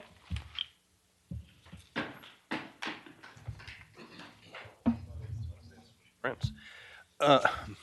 Good afternoon. I'm Craig Madole with the Nevada Chapter AGC, and I know I've had the opportunity to speak to several of you regarding this proposal. Just to kind of reiterate everything that Mr. Driscoll said, we're not anti-park, and we don't believe that these, we do understand that these fields need the maintenance, but we also believe that the roads are in pretty poor condition throughout the entire valley. This winter really did a number to them. And, I think Mr. Driscoll kind of made both sides of the argument here for us. But there was a couple things I did want to kind of follow up on what he said is, and this, maybe Mr. Adams can answer this for us, but the current municipal code, sections 12.46.010 and 12.48.010, I didn't see anything agendized that would be suggesting you guys would be changing the municipal code here today. And those provisions of code, it would be my understanding that if you were to make this today, it may be unenforceable due to the fact that the municipal code would have to change to reallocate these resources. That being said, the other thing that Mr. Driscoll spoke to that I thought was unique is the $22 million of economic activity and the 50,000 room nights suggests to me that the RSCVA should be partnering with you guys to replace the turf on these fields. The RSCVA historically, in my opinion, has kind of shortchanged the city of Sparks, but this is an opportunity for them to step up and use, roughly 5% of the economic activity could replace these fields into perpetuity. Reducing the road funds into perpetuity to be able to do so is just not a good solution. You're really just saying, hey, I'm not going to change the oil in my car until I need a new engine. And that's roughly what this decision you're faced with here today is. And the other part is this represents 2/3 of the street improvement corrective portion of your maintenance budget. So 2/3 of that budget would no longer be available to maintain your streets. So I would hope that you guys take all those things into consideration today before you make your decision. Ashton Thomas.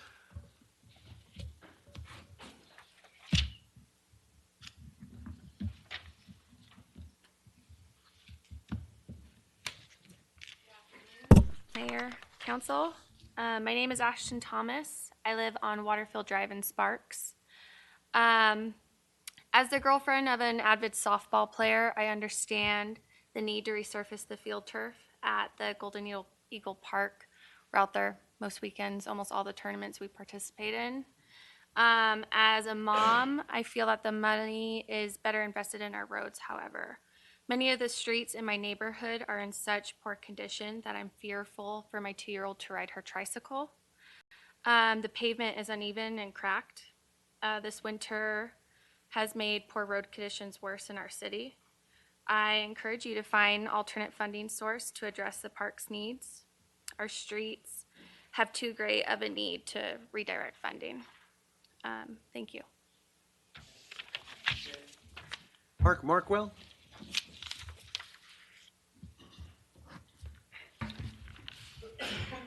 Good afternoon, Mr. Mayor, council members. My name is Mark Markwell. I work with Sierra Nevada Construction, Sparks-based civil construction company. We do quite a bit of work with you guys. And we definitely sympathize and empathize with your issue. You guys make a lot of hard decisions and budgets, and we understand that. So a little food for thought. There was a project that was recently came out to bid. It was a preventative maintenance job. And if you extrapolate the numbers from the award of the job, to the $1 million. $1 million would basically allow you to provide a surface treatment of 65 miles of lane miles, 65 lane miles total. So that $1 million does go a long way. And there's a lot of different studies out there. You may have heard of them, but I'd like the opportunity to highlight it. Basically, there's studies that have said that preventive maintenance can save anywhere from $7 to $10 per every dollar you spend. So the surface treatment, the slurry treatments, the crack seal can save you a lot of money. So that $1 million could end up costing you $7 to $10 million later on down the road. So just some food for thought. Thank you.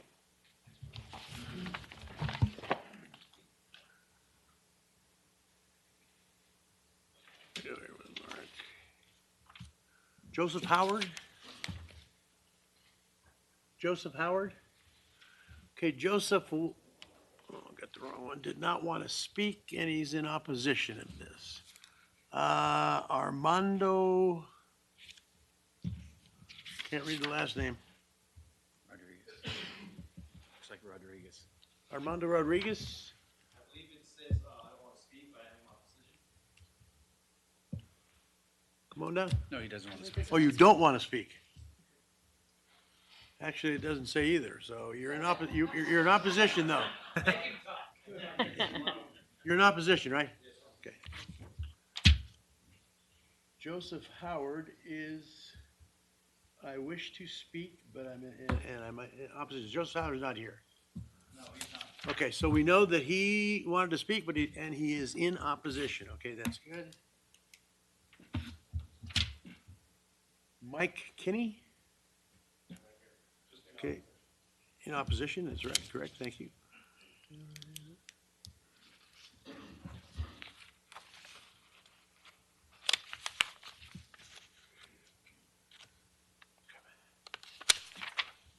Robert Messieu, and he is just in opposition.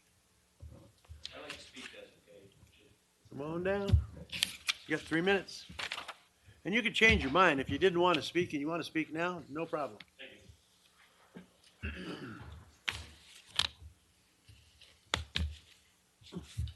I'm Robert Michoud. I'm new to Nevada, to Reno. I was in Bismarck, North Dakota this last year. I'm originally from Alaska.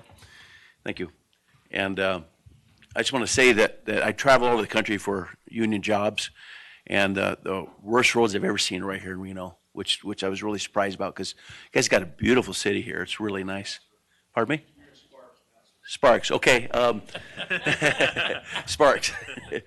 But anyway, you got a beautiful place here. I'm just thinking that, I also support, recreational sports for the kids, gets them out of the house, gives them something to do, keeps them out of trouble, kept me out of trouble in high school where I would have been in a lot of trouble other than that.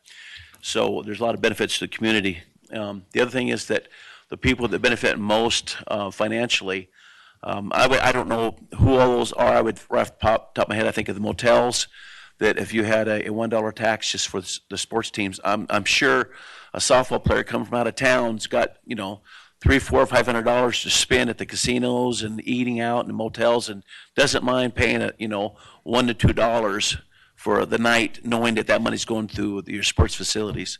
And I think that the motels would probably benefit the most. And that's just one thought. I'm sure there's lots of other people benefit, but that would be an easy way.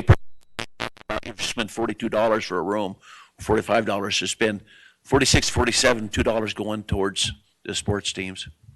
Thank you. Thank you, sir. Okay, Doris Swank, or Mick Swank? I'm sorry? Right, doesn't want to speak, okay. Robert Perry is in opposition, does not want to speak.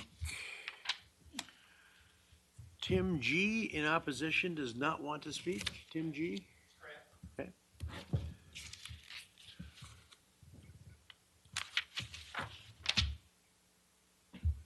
Gary Benedict is in opposition, does not want to speak. Correct. Debbie Howard in opposition, does not want to speak.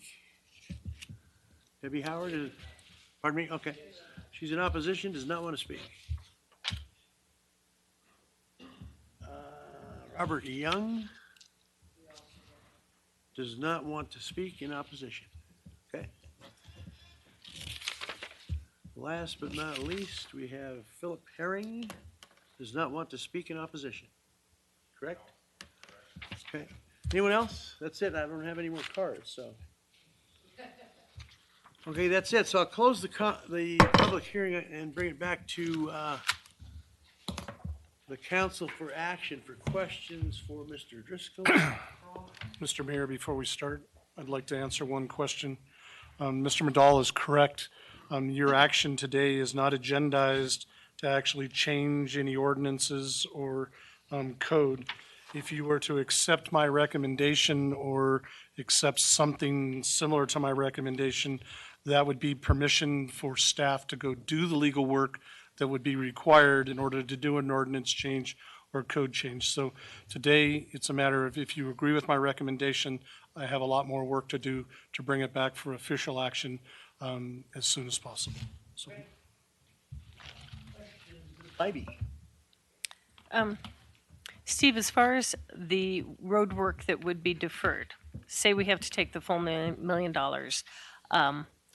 the road work that we still have in our CIPs, in our budget. I guess my question is, how much more dangerous would we be making our roads, or would we? Or is it pushing some of the work and maintenance forward, not doing it as quickly as we would right now? I guess the safety side is one, and I understand the condition of the roads right now. It's a terrible time to have to do this. So, but can you address the safety issue of our streets? Certainly. Your transportation function and community services has spent the last 2 months taking a hard look at this. So between what was already kind of planned in your capital improvement plan, what they do is they start delaying some of the projects. What their main focus will be on is doing those maintenance issues and getting as much of that done to extend the life of the roads before they reach a failure point. Once they're at a failure point, then we have to take the actions that's required based on the type of failure.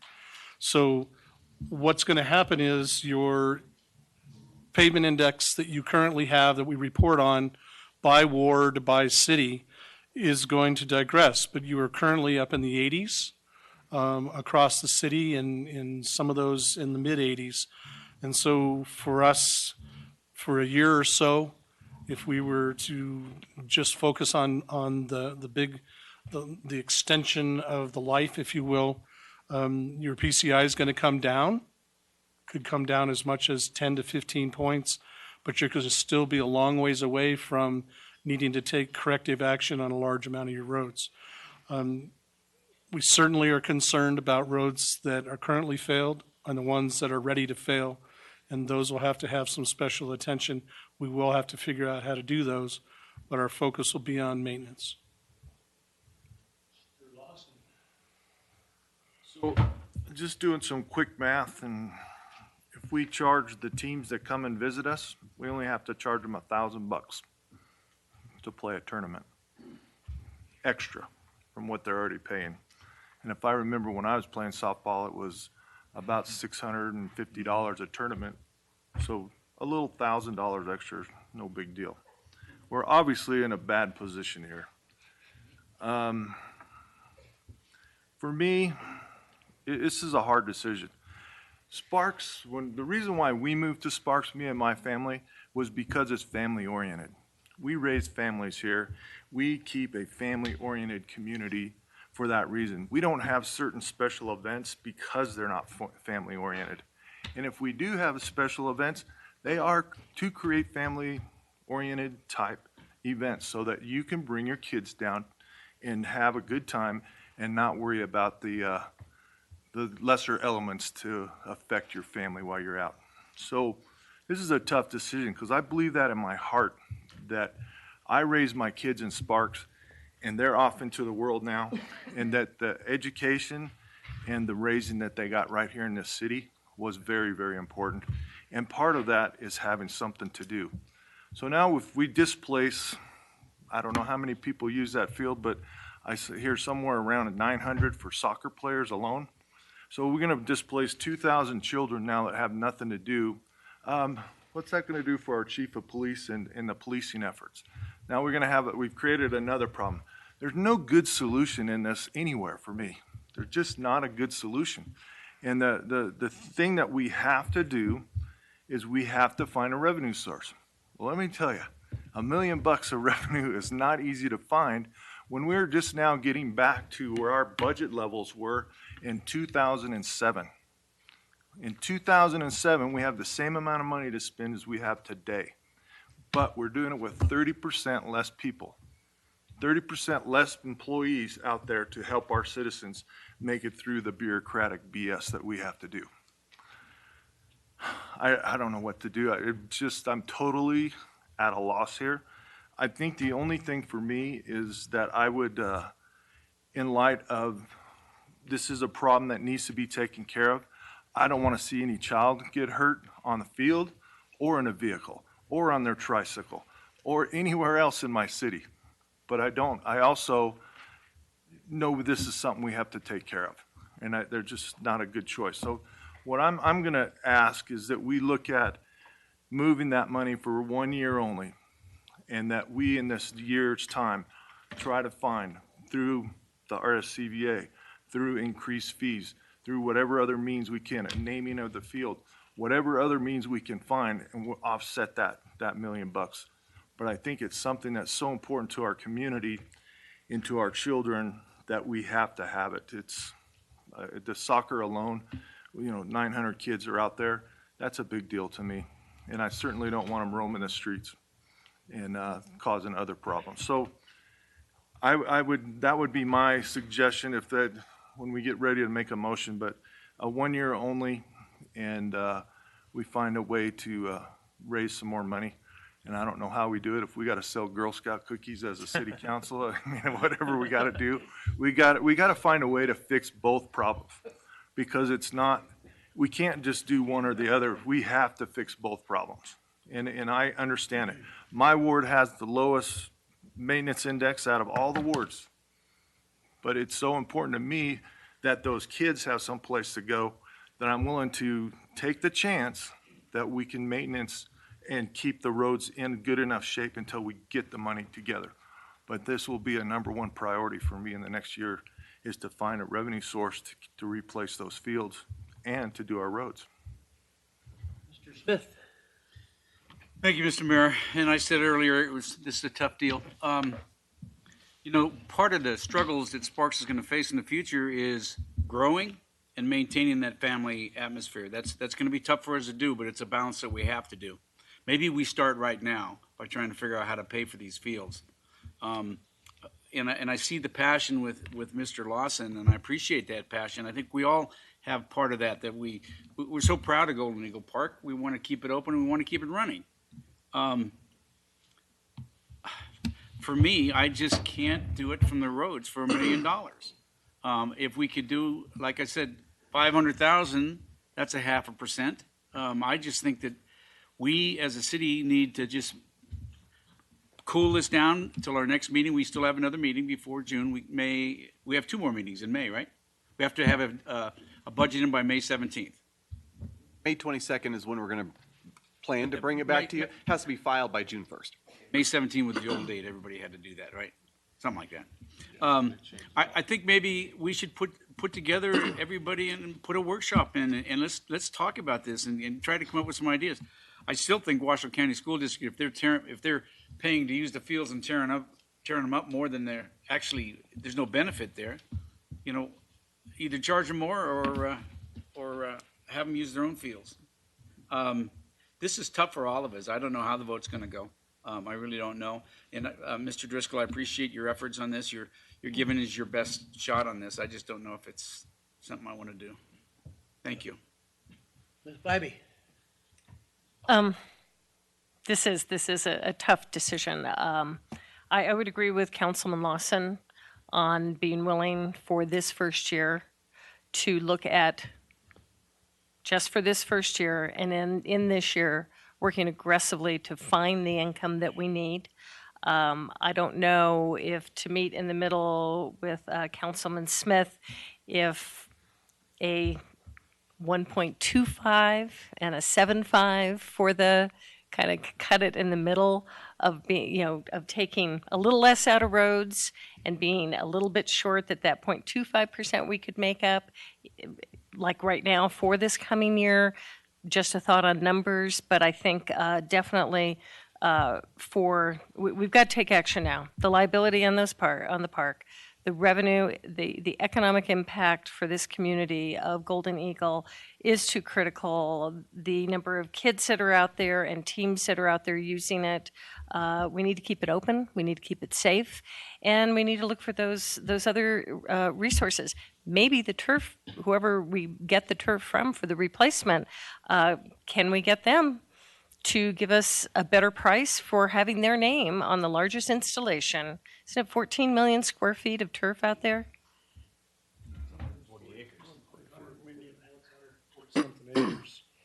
I thought about a million. It's about a million square feet of turf. 1.4. About a million square It's feet. a million square feet of turf. That's a lot of turf. So maybe whatever company we do the field replacement with would love to have that their name somewhere on Golden Eagle that they did our turf in exchange for financial considerations. So, but I think we definitely have to act this year, and I would support Councilman Lawson's or something in the middle that we've got to work on it this year, but we have to take action this year. You know, I agree. We have to take action this year. And I remember when I was a kid, it was a lot easier because we had great roads at that time, and we just let all the kids play in the streets. Pretty simple deal, wasn't it? Words of wisdom. Yeah. It was just down the street here on Fifth Street where my grandmother's house was. So you're right. You're right. Christopher is right. Everybody's right here. We're all right about this. Not good to give up roads and not good to give up parks. And if you think that we're going to close or give up Golden Eagle Regional Park, can't happen. Can't happen. It's too much of an economic driver. We got too many people coming in here to use it. I am thoroughly convinced we're gonna get by where John Erickson go. He's not here, but we're gonna make this street thing work. I know it's not working great now, and you said you had 10 people in your house, and you couldn't tell them when you were gonna have them. Not my house, their house. Their house, whatever. Well, I had to tell them it wasn't gonna be soon, but it'd probably be maybe 10 years before they're gonna get their road fixed. That wasn't pretty either, so. I don't think we can lose GURP. We just can't. We can't do it. We have too much invested. We've got. We can't lose those fields. I mean, we talk about being a family-oriented community. We love our parks. We love our kids. We'll have to get them there on bumpy roads, I guess. I don't know. So again, tough decision. You guys are all right. Everybody here is right. Believe me, I'm passionate about parks too. It's a bad deal. It's a bad deal. So, having said that, and I don't vote, I'm going to bring it back to you guys. For somebody. Motion and see if we can make this work. But my motion would be to move the 1% or $1 million from the road fund to Golden Eagle Park for 1 year only, and to offset that with any other money we may raise in the interim in fiscal 18, so that it won't be any more than $1 million, but it could be some number less. And that we find a revenue source, and I know that's easier said than done, Steve, but maybe we look at all of our franchises, and I know we don't have any room left in the tax cap. I know we don't have much room left because the recession killed us, just killed us. We had to finger in every little hole in the dike. So 1 year, find a new revenue source, and we'll bring it back to the council. And I like Ron's idea, and I'll throw that in the motion also, is that we do a workshop on ways to find that money. Both obviously issues are equally important. If we don't do one, we have consequences. We don't do the other, we have consequences. So, tough deal. Ivy. I'll second that motion. Discussion clarification for myself. Based on my statement before, is that I understand if this motion were to pass, the direction would be to your staff to do the legal work to change the current ordinance that is 2%, 1%, come back and bring it back to you in its proper format, and to go through the proper steps to physically change it down the road. At this point, if you were to pass this motion, you're directing me to start that process. Is that correct? Thank you. Any questions, Go ahead, Mr. Smith, I'm sorry. Thank you, Mr. Mayor.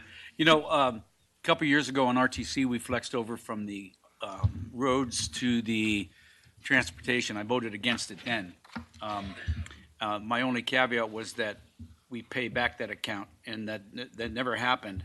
I would ask Mr. Lawson to amend his motion to say that we pay back that road fund within a year or two.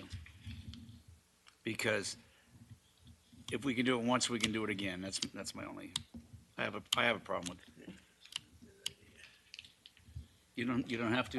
Well, I'm just trying to think how, we can't just make $1 million out of thin air to begin with, and how do we make $2 million out of thin air? 2 million, no. Twice as hard. Well, if I gotta pay back $1 million for this year, then No. I gotta come up with $2 million the following year. I'm sorry, my reference was the 2 million that we flexed over from, the people voted for RTC 5, but did not vote for RTC, I think it was 2. One was for roads construction, one was for transportation. You can switch them, you can move them back and forth, and we did that, and I didn't like doing that without paying it back. So I'm saying, if you want to take $1 million out of the road fund, then you can take 2 years or whatever it takes to pay it back, but I think it should be paid back. Because, even letting the roads go another year, it's gonna double or triple what it costs to fix the roads. We've got some problems out there, and we're gonna have potholes that we have to work on this year. That's my only comment. Anyone else? We got a You can say no. motion on the floor. I don't know how we do it, but, I mean, if there's a possibility, I'm willing to entertain that. We still have to come up with $2 million, no matter how you cut it, because we're gonna need to do $1 million a year now forever to keep GURP up. Right. So if I still gotta pay back the $1 million from this 1 year, I still have to raise $2 million somewhere, or $1.5 million, or $1.3 million, or whatever the number is over. That's my point. This $1 million is a Band-Aid. That's all it is. I agree. I agree with you 100%. Mr. Abbott. On that workshop, can we set a time limit, have this conversation in 3 months? Because I think we need to have all the softball teams, soccer teams, and. I think we maybe should not be discussing that right Okay. now. Okay. I just thought it was part of the motion, so. Part of the motion to get it together, but we'll leave that for the manager to figure out. Okay. All right, kids, anybody else? Okay, let's vote.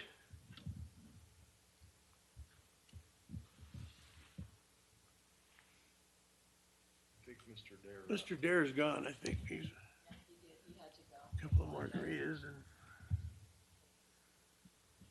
So it passes 3, a no by Mr.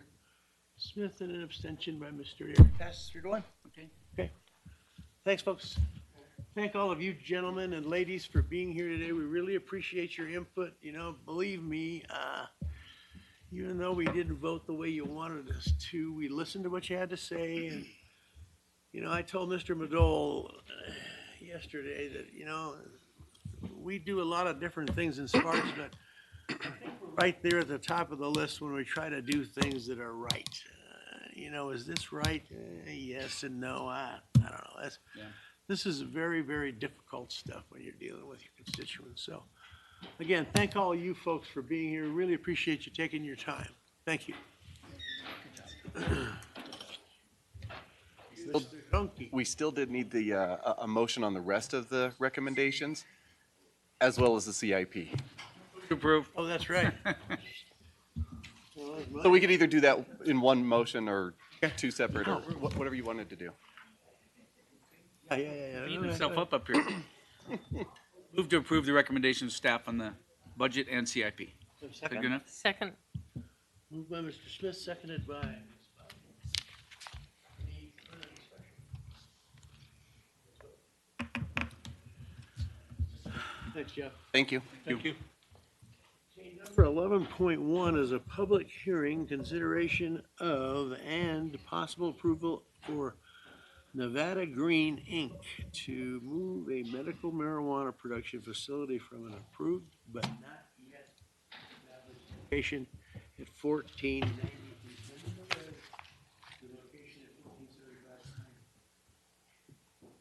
Melby, there you were hiding behind a computer. Yeah. Good, Karen. I have the map, please.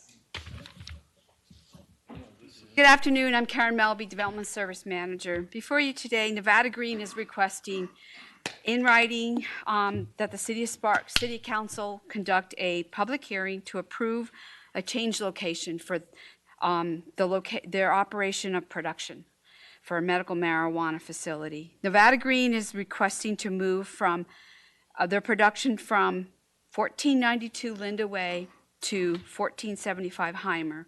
You can see on the map here, property is outlined in cyan. So it's at the end of Heimer. Here would be Rock Boulevard out here. Pursuant to NRS 453A.350, a medical marijuana establishment may change location as long as it's within the same jurisdiction as it was originally approved, but it must be at a public hearing before the governing body, which would be the City Council. This request is in pursuant to this NRS regulation, and Nevada Green was originally approved by the city to establish their medical marijuana production facility at 1492 in July of 2014. NV Green Inc.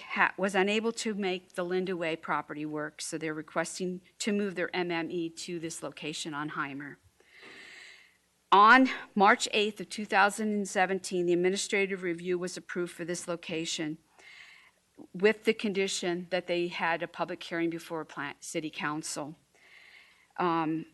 This public hearing today is in fulfillment of that condition. On March 27th, the City Council approved the relocation of the cultivation portion of their business.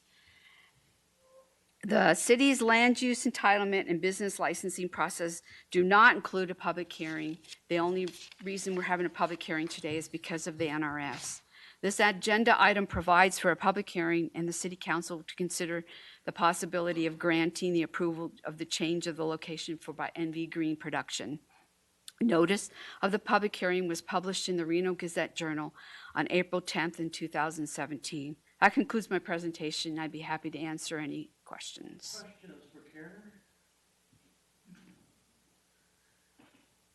No questions? Okay, this is a public hearing, so I'll open the public hearing. Anyone in the audience want to speak to this particular item? Seeing none, we'll bring it back to council for action. Mr. Abbott.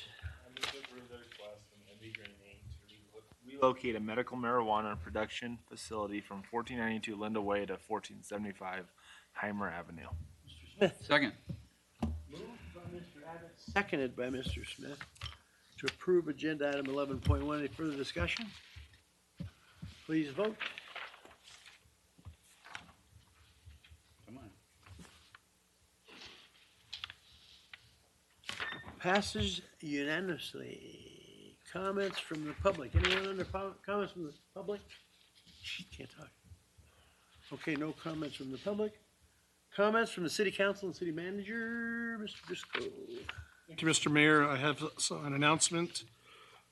The following committee position appointments are available. Civil Service Commission, 2 members for a 3-year term. Parks and Recreation Commission, 3 members for 3-year terms. The Reno Tahoe Airport Authority Board of Trustees, 1 member for a 4-year term. Persons interested in serving on these committees should complete the community service application available from the city clerk's office. You may also apply online at the city's website, www.cityofsparks.us. Click on Government on the web page, then under Boards and Commissions, click Volunteering for a Sparks Board or Commission, then fill out the online application and submit. Applications will be accepted until the close of business on Thursday, May 25th, 2017 at 5 p.m.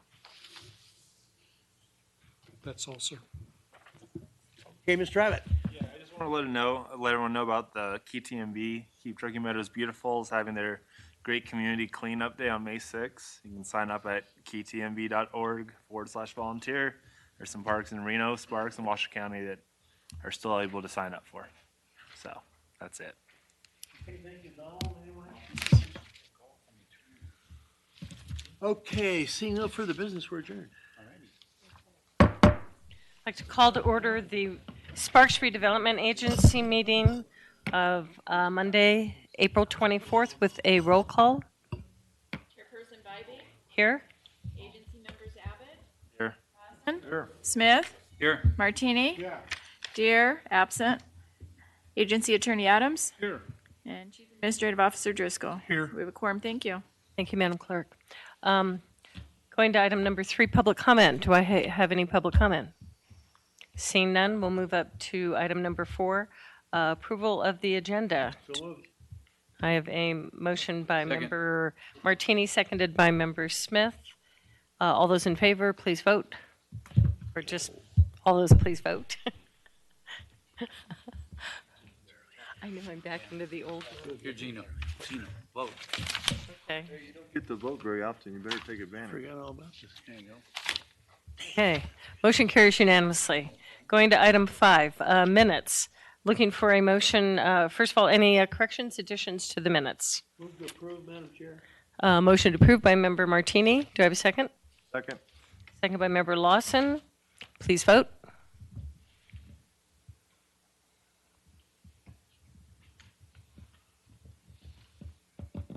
Oh. Motion carries unanimously. Item number 6, business items. 6.1, report of claims and bills approved for payment and transfers February 22nd, 2017 through April 5th, 2017. Looking for a motion to approve. So moved. Motion to approve by Member Abbott, second by Member Martini. Please vote.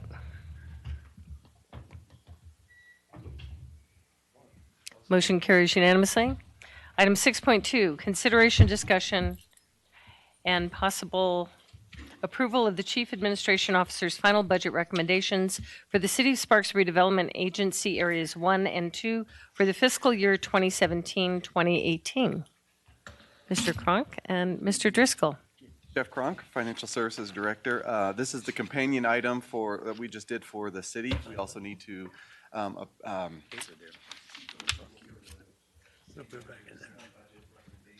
development agency as well.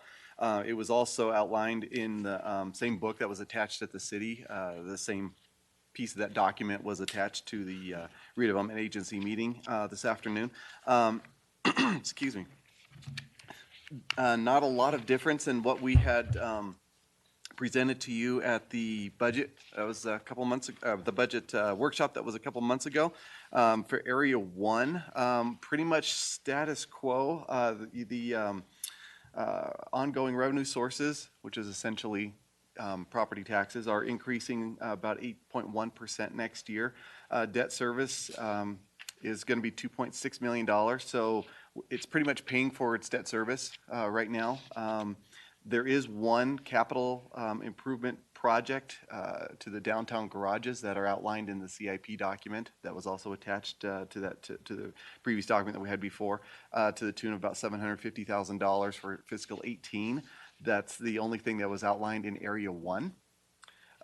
Area 2, the key significance there is that bond that we had been paying for the last 10 years has matured in fiscal 17, so that will be coming off the books. So we don't expect any future subsidies like we had to a couple, 2 years, 3 years ago now. Going forward, that should stand on its own to pay for its own debt service, plus start accumulating resources now that that debt has matured. So we don't have any capital projects planned for the next coming year because we are just in that process of starting to rebuild.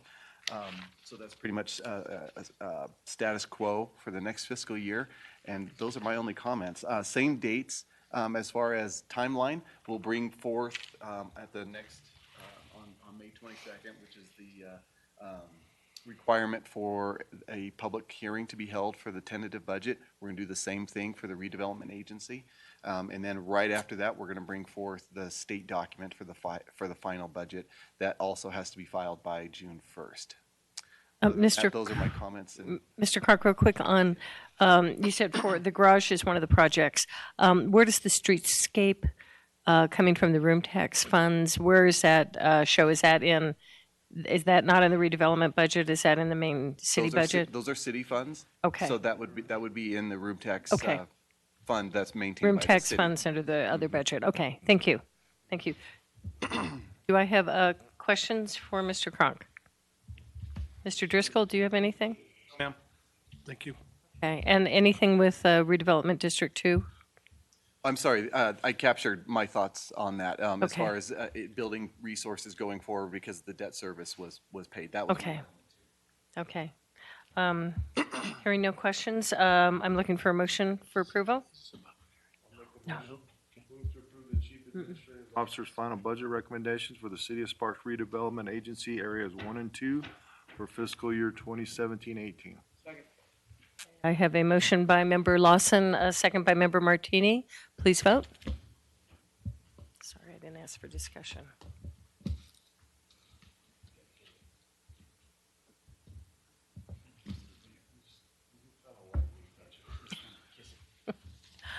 Motion carries unanimously. Thank you, gentlemen. Item number 7, 7.1, do I have comments from the public? Seeing none, I'll close that. Item 7.2, comments from the agency and chief administrative officer. Seeing none, we are adjourned.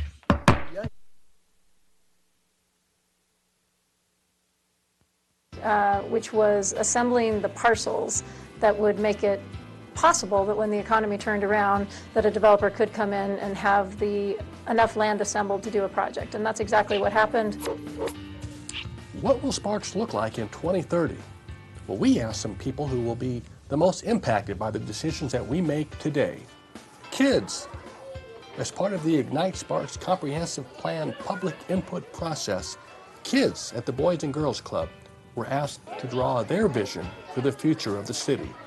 There were some interesting ideas, and at least one prediction that we hope doesn't come true.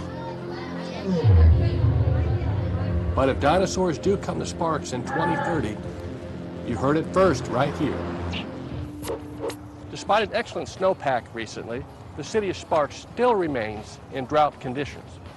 That's why water conservation is key, and having less to water is very important. City of Sparks officials and council